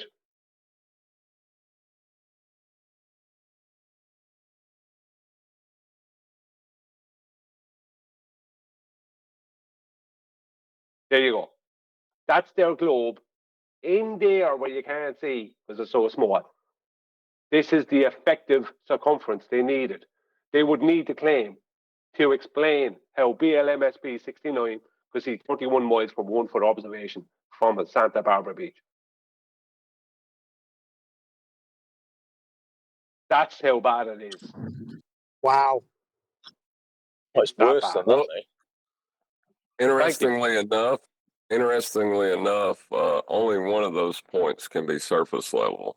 Even when you zoom in like that and your eye can't resolve the difference, it's not about how your eye resolves it and what ratio aspects you use. If it's a curve, it's below surface level, no matter what. Yeah, yes, but I mean, correct. it All depends that what happens below horizon. surface. It depends what horizon you're using. There's 7 horizons, remember? It's worse than that. It's worse than that. If we lived under the vacuum, we would all die. What Right, vacuum? Brian? If we It's lived even under worse a than that. vacuum, we would die. Heroes, people came on here and tried to give us awards. Did you even know that? 2 meatballs came in and tried to give us awards and made themselves look stupid. What year was this? Because, I only got on with you guys past When year. was it, Chocolate, that they came over with their nonsense? It was Fight the Flat Earth and McToon, I believe. Maybe a month ago. Yeah, that's right. So they came on while they were broadcasting and just muted the line to this show. So Toon would have me put to him that I'd asked him 66 times, or pointed out to him 66 times, that his challenge required a flat plane for the elevation angle measurements in it.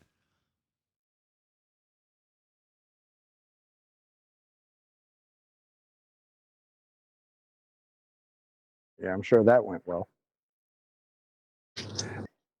Yeah, didn't you They say actually- they got a plaque from the globe earthers for that?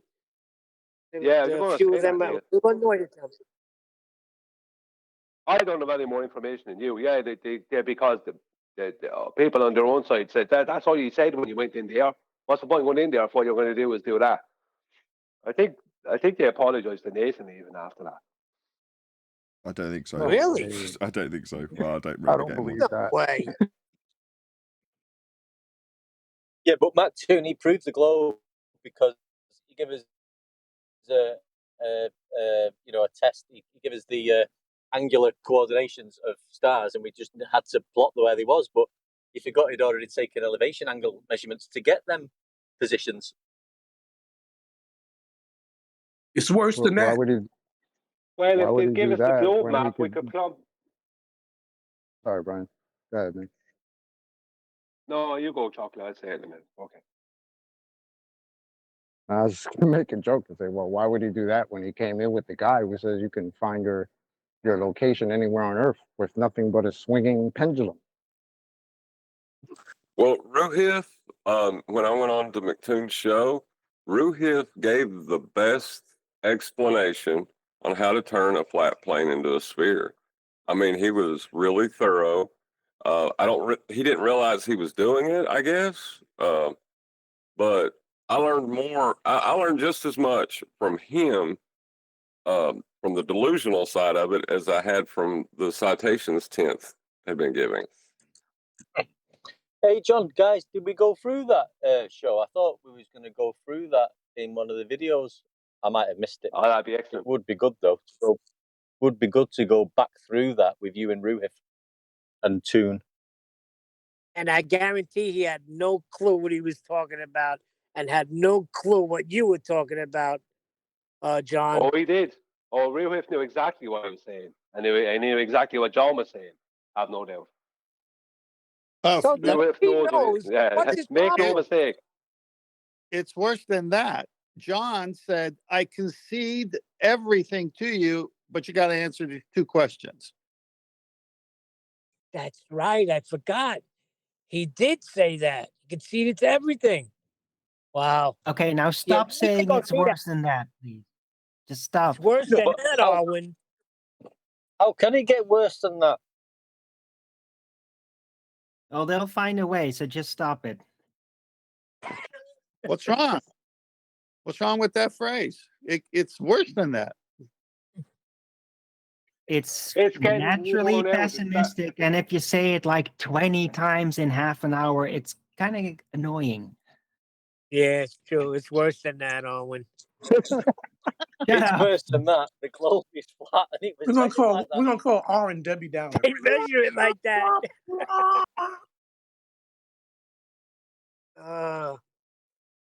Yeah, It's worse than the globe that. is flat. They measure it. It's like worse that. than that. The Greeks all knew that. So, Brian, explain to me. You said Ruif knows exactly what he's doing. Then what's his problem? He doesn't want to have. He's an anti-flat earther. Neil. You have to understand the difference between a globe and an anti-flat earther. He knows it's not a globe, but he can't accept it's flat. So he'd rather fight for what appears to be a globe side than to accept the flat side. You understand? So his maths. Like if you look at what he showed, he was using standard or terrestrial refraction within what he showed. Now, they have nothing to do with celestial navigation. There is no standard or terrestrial refraction in celestial navigation. But he was using that within his presentation. He knows, Ruhif knows exactly what he's doing. Ruhif is a sharp cookie. If you think Ruhif is stupid, he's not.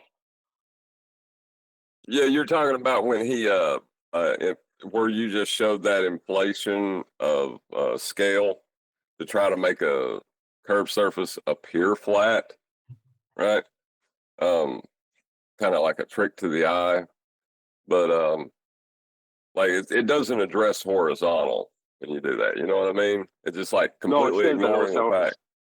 Yeah, and just ignore horizontal. Look over here at this thing that has nothing to do with horizontal. Yeah, you got to skip past actually, the actual, John, mate. just 1 second, one deck. Actually, John, when it comes to 7/6R, what you will find is the height of eye corrections and 7/6R, right? They're very similar if you look at them. All this standard 7/6R refraction, it's all, from what I could tell mathematically, all based on the height of eye, celestial navigation height of eye corrections. and that's how they worm it in there. So they actually can give you 7/6R that will give you a horizontal by leaving out the R part. They can give you the same distance to their claimed effective horizon, let's just say, right? To the refracted horizon, as you will that will be purely mathematical, right? Just like you can get a distance using the height of Y correction. That's purely mathematical. It won't be the actual distance, but it'll give you a mathematical distance. But that distance will be part of a triangle, basically, because the baseline will be horizontal. Now, they can add on then afterwards and put it below surface level, but they can tell you that when you're looking out at this horizon point, that is just, it's just a depression angle from your eyes. They can mathematically make it look like, basically, they mathematically make it be a horizontal distance and call it 7/6R. Well, they even though they're adding in the R part. They can incorrectly use mathematics to derive an R. I will concede that, but it will never be horizontal.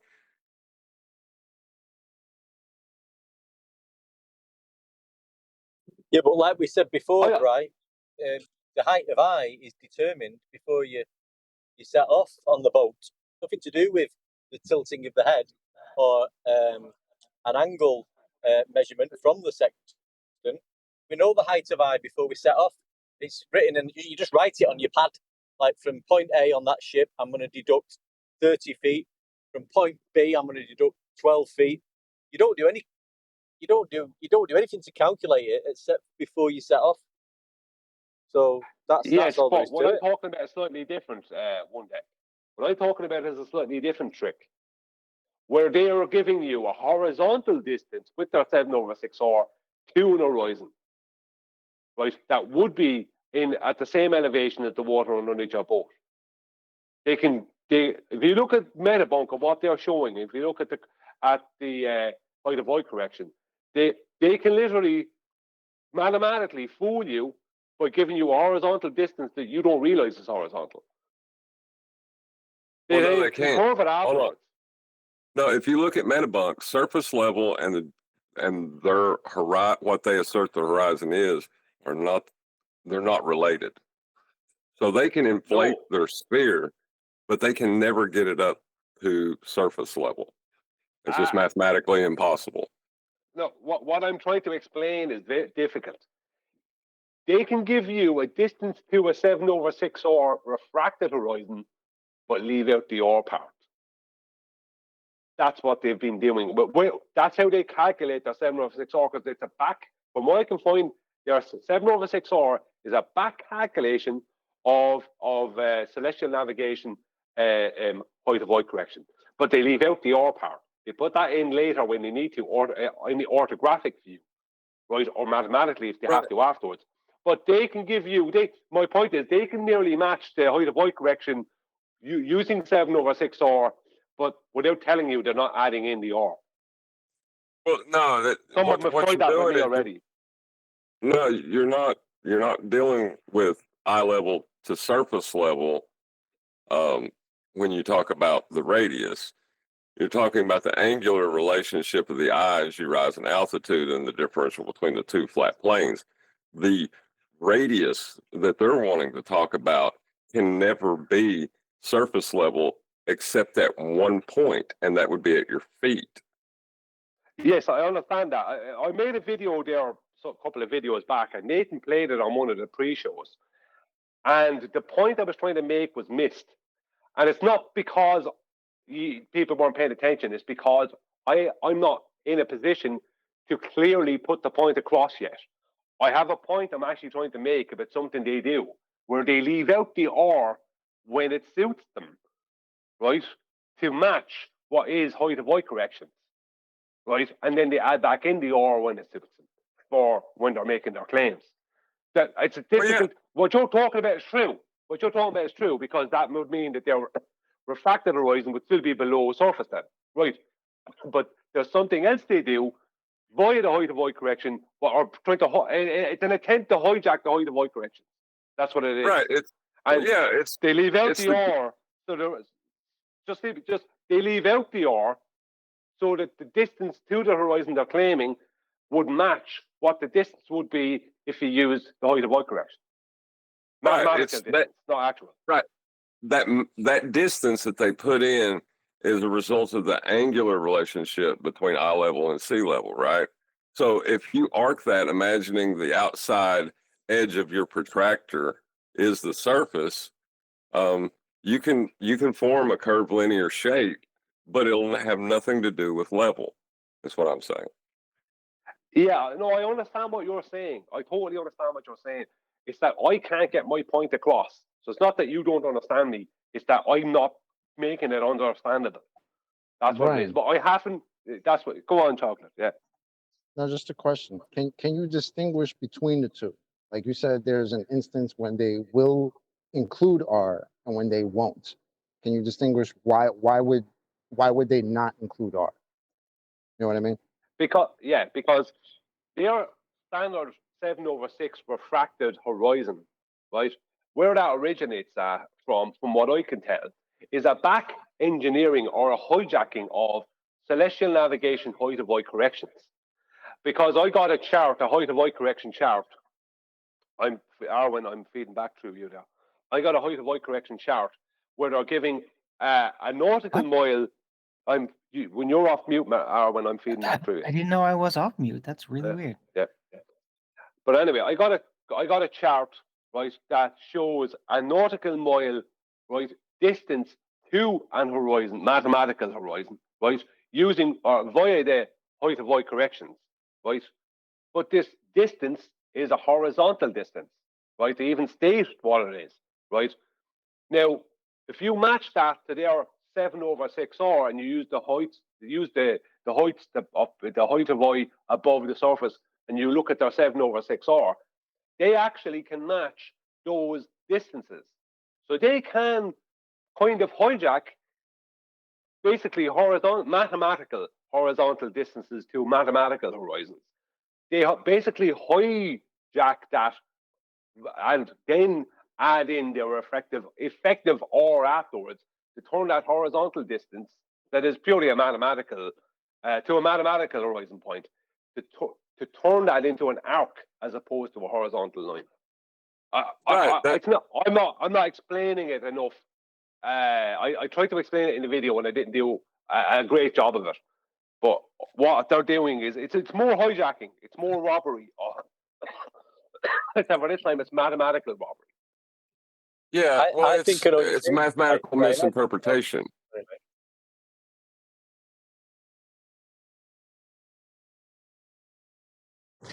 So then they're stealing from themselves, right?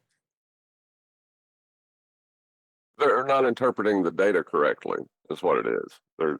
They're applying a mathematical principle where it is not applicable. Yeah, well, they're not stealing from the 70s. Brian, I understand what you're saying, I think, mate. But what I'm saying is that if I got into a bit of a discussion with somebody about this, I'd be just sticking to the point that is, if I'm just stood at my boat at the same level before I set off to sea, I'd just know the platform heights above where I'm standing. And that's all I'll be deducting with my height of eye deductions. I don't have to go anywhere else now. Yeah, I know, but you're missing the point a little bit. I do not have to go anywhere else now. Yeah, it's I don't think it's the wrong. Yeah, it's worse than that. It's worse than that. That's actually the truth. I don't mean that. I don't mean that in an insulting way when I say you're missing the point. It's because I'm not getting the point across. I'm not doing a good job of getting my point across. I might have a slide that's helpful in Master D. Nathan, can you go to it? I think what you're trying to say, Brian, is the 1.22 lambda, right? That's in the Rayleigh criterion. They can hijack that angle and its relationship to the point of disillusionment to create a curved surface that seems relevant to what you're measuring, but is not. Is that what you're saying? It's up 10th. Okay, so the chart you see, because from the beginning of this research, it's always like a maximum of 34 minutes. And if you look at 0 to 30 at the bottom, it's 33.41. So that's pretty close to what I've been seeing consistently, that the refraction tables standard refraction. Now it's based on temperature of water and air. So it's not refraction like going into another medium, like the way they want to call it. So it's celestial refraction in the sense of as you get lower, and they have a maximum in the tables that doesn't go past 34, as you can see from 0 to 30. And at 90, it's 0. There's no refraction because it's at your zenith. And then it just slightly goes down. And the difference, even like at 30, is like, even they say it's negligible. It's like a mile or two at the most, or something like that, which I'll find that citation. But Brian, I've listed the source for this as well, so you can go through research, because what they're saying is that the maximum refraction based on the sun size, okay, because that's where I think they're doing it from, based on the reading, is a maximum of 34 minutes as it's setting. So have fun with this. But again, it has nothing to do with refraction in the real sense of the word, because it's about the temperature gradient between the water temperature and the air temperature. And they even say it's not accurate, because what if you're looking out and the sun is setting and the temperatures are different, then you're going to get a different reading. So there's just more. No, I appreciate you putting up that, but my point has nothing to do with refraction. It's purely mathematical, is my point. Yeah, and I think that celestial navigation you mentioned, Tenth, is about conforming what we observe into the celestial sphere as things slow down, as they seem to disappear into the horizon. So I don't know if that's even real refraction in celestial navigation. Brian, can you say that again? Because I think I understand what you're saying. Just go through it one more time. What they're doing is they're hijacking the height of eye corrections, because what I showed in the video was the corrections for the height of eye, right, were matching their 7/6R. But what they're doing is they're hijacking a mathematical distance to an horizon point that is at horizontal distance away from the water underneath the boat. And then they're adding in the R afterwards to call it 7/6R. But if you look at their effective radius, or their 7/6R, what it is as opposed to multiplying the height of the square root of the height of the observer's eye in feet, right, by 1.225, you multiply it by 1.322, right? And how that works out is like an adding of a 0.097. I'd have to have it open in front of me. But the whole point is that it's a mathematical distance that is basically, you can calculate using the height of eye correction, right? But it's a mathematical distance to a mathematical horizon. And the height of eye correction, you can do it with the height of eye correction, but the horizon you're calculating for doesn't exist. It's just a mathematical horizon, right? But they can match that exactly with their 7/6R, but as a distance. But all the difference is they add in the R, and that's the difference, which puts it below surface level. So it's a mathematical hijack, or mathematical hijack. That's what it is of maths within celestial navigation. That's what it actually is. And they add in this effective R afterward. Well, you can demonstrate that differential without R. If you make a grid square system, right, and you have 0 as your origin point, and you plot out the height of I and its angular relation, and you make the angular relation one of the legs of that graph, and you make your height of I one of the legs of that graph, you'll end up with a curve that'll conform to what they assert the Earth is. And that's how they've come to this conclusion that it is a sphere.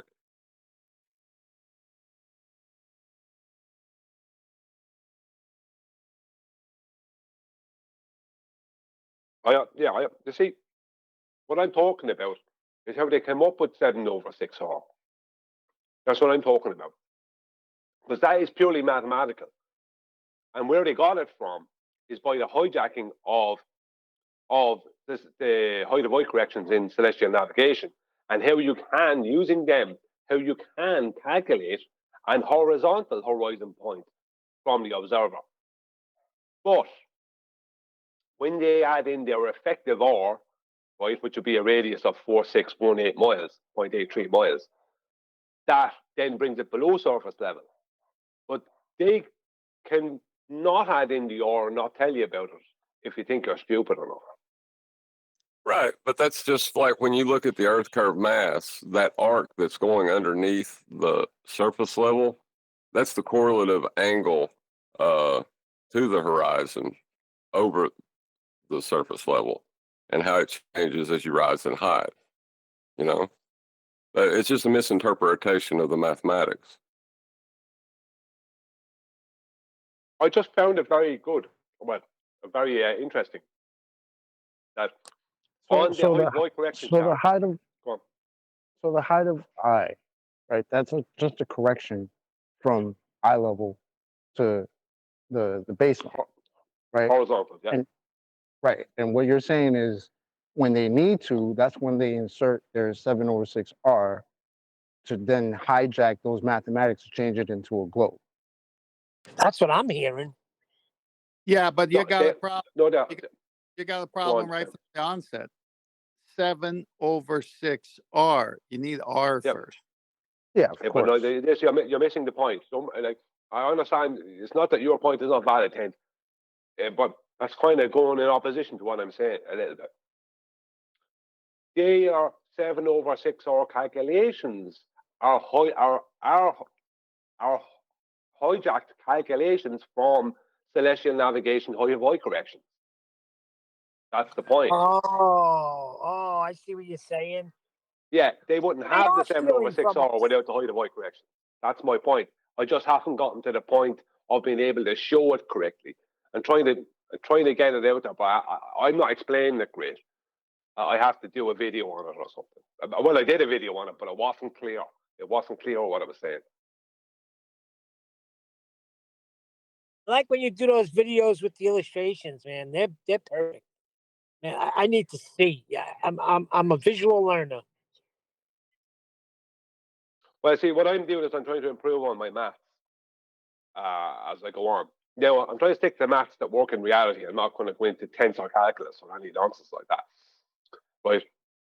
So I'm trying to improve on my maths. And shout out to Adam Meakin. Adam's been helping me with maths when I ask him questions about it. Because a lot of this comes down to maths. There's a lot of people out there, you could show them they're nerdy and that, and you could show them all the illustrations you want in the world and all the reality in the world, and they'd never take it in. But when you show them how the maths are hijacked, are only the glow where 7/6R maths for that are only the hijacking of horizontal depression angles basically over which require a horizontal baseline. Well, they're not exactly, they are a depression angle, but there's a little bit more to it.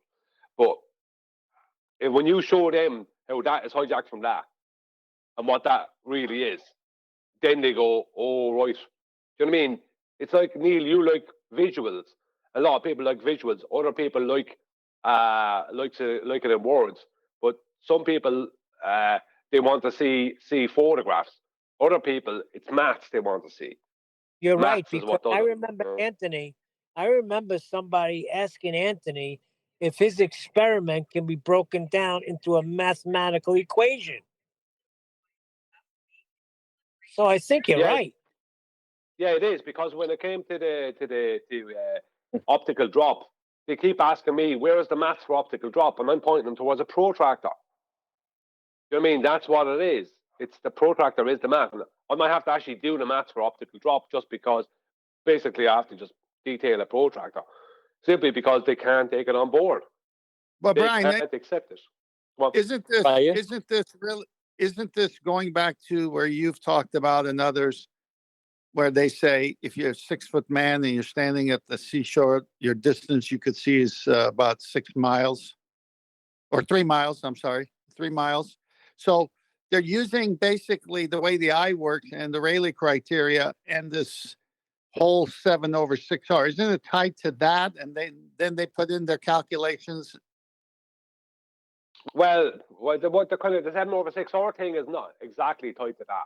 No, their out curve thing is, because when it comes to their out curve claim, which isn't 7/6R, it's 6/6, or which is 3959 radius.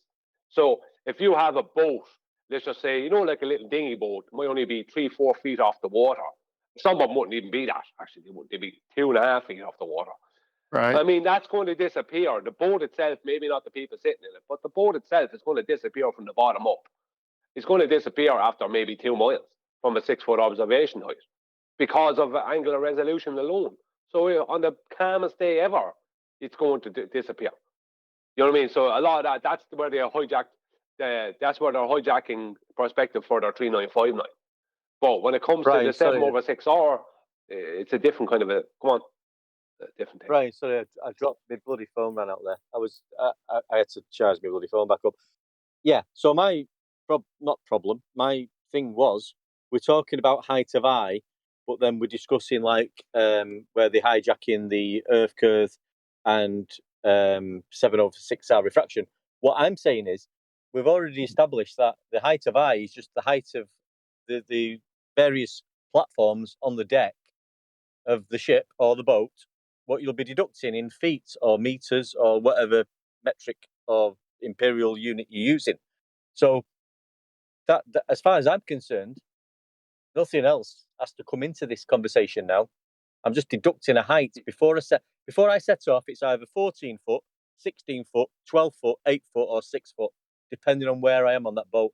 It's got nothing to do with refraction. It's got nothing to do with anything else. So I don't need to discuss it if that's the case.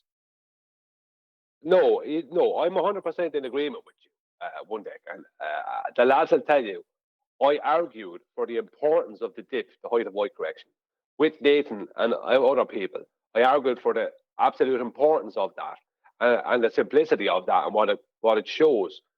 I don't know, 2 years ago, we had a big argument one Friday. I'm 100% behind you on that. The point I'm making is I'm trying to show where they got their 7/6R calculations from, because it wasn't from measurements of refraction. It's nothing to do with refraction. It's a hijacking of the maths that are behind the height of white correction. That's my point. So you're not wrong. It's just that the point you're talking about there is slightly different from what I'm talking about. They're like anything over 6R is not refraction. Sorry? Yeah. But the height of eye correction has only got to do with the height of eye. Is the height of the deck. There's nothing else that can come into this conversation now. Yeah, but they needed to hijack that. The maths for that. They needed to hijack that because the horizon was never going to be even close to what they needed it to be as far when they're trying to claim a 3959 mile radius globe. The horizon is always going to be in the wrong position for that for that height of white correction. So it's going to be too low. It's going to be lower than the reality horizon. So what they did with the 7/6R is they hijacked the maths. I'm going to get Metabunk up on screen there in a minute. That's what I'm going to do, and I show you what the hijack is, what it is they're hijacking, and you can match what I'm going to show you to the corrections for height of eye, and you see they match. But height of eye requires the horizon to be in a horizontal with the water underneath the boat. So my point about the 7/6R is that they are hijacking horizontal measurements to come up with a 7/6R, and then they're trying to add in this respective R afterwards. The height of eye will be just totally different on every ship or boat you're on. Yeah, but it doesn't matter. The calculations form. It's got nothing to do with. It's got nothing to do with anything else. One deck doesn't.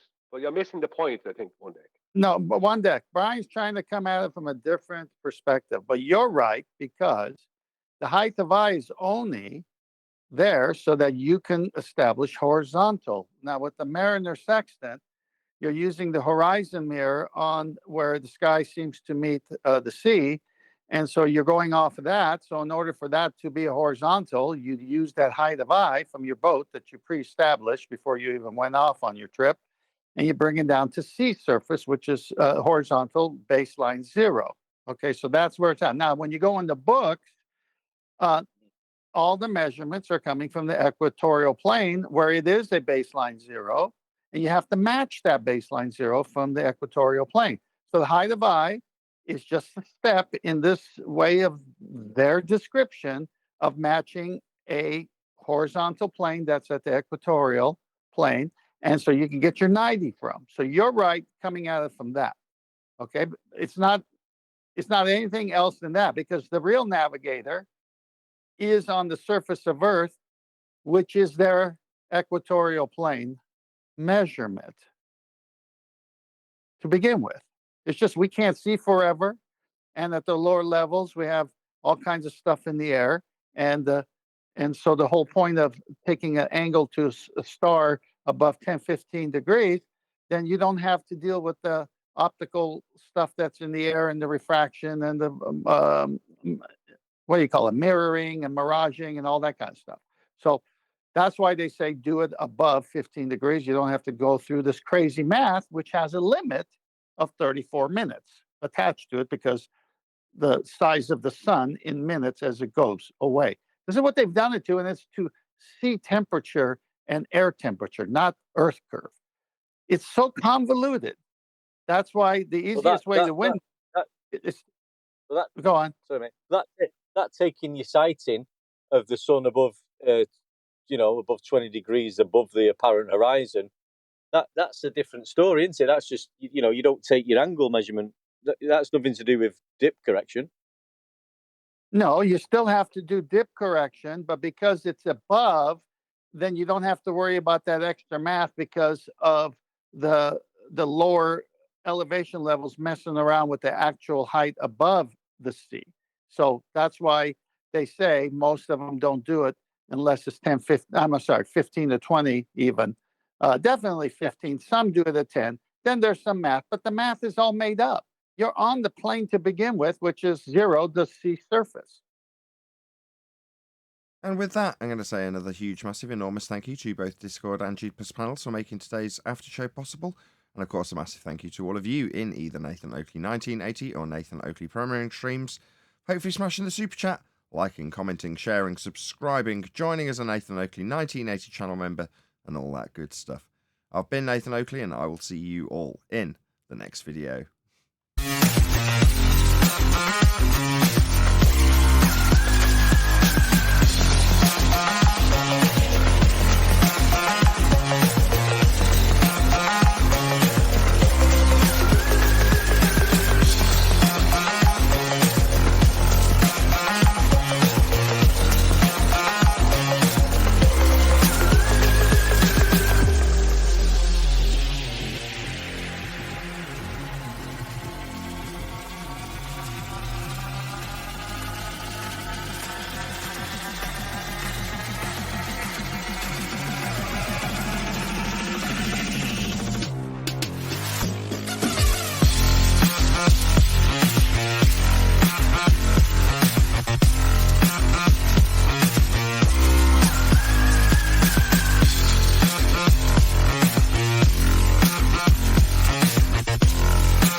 What a lovely day!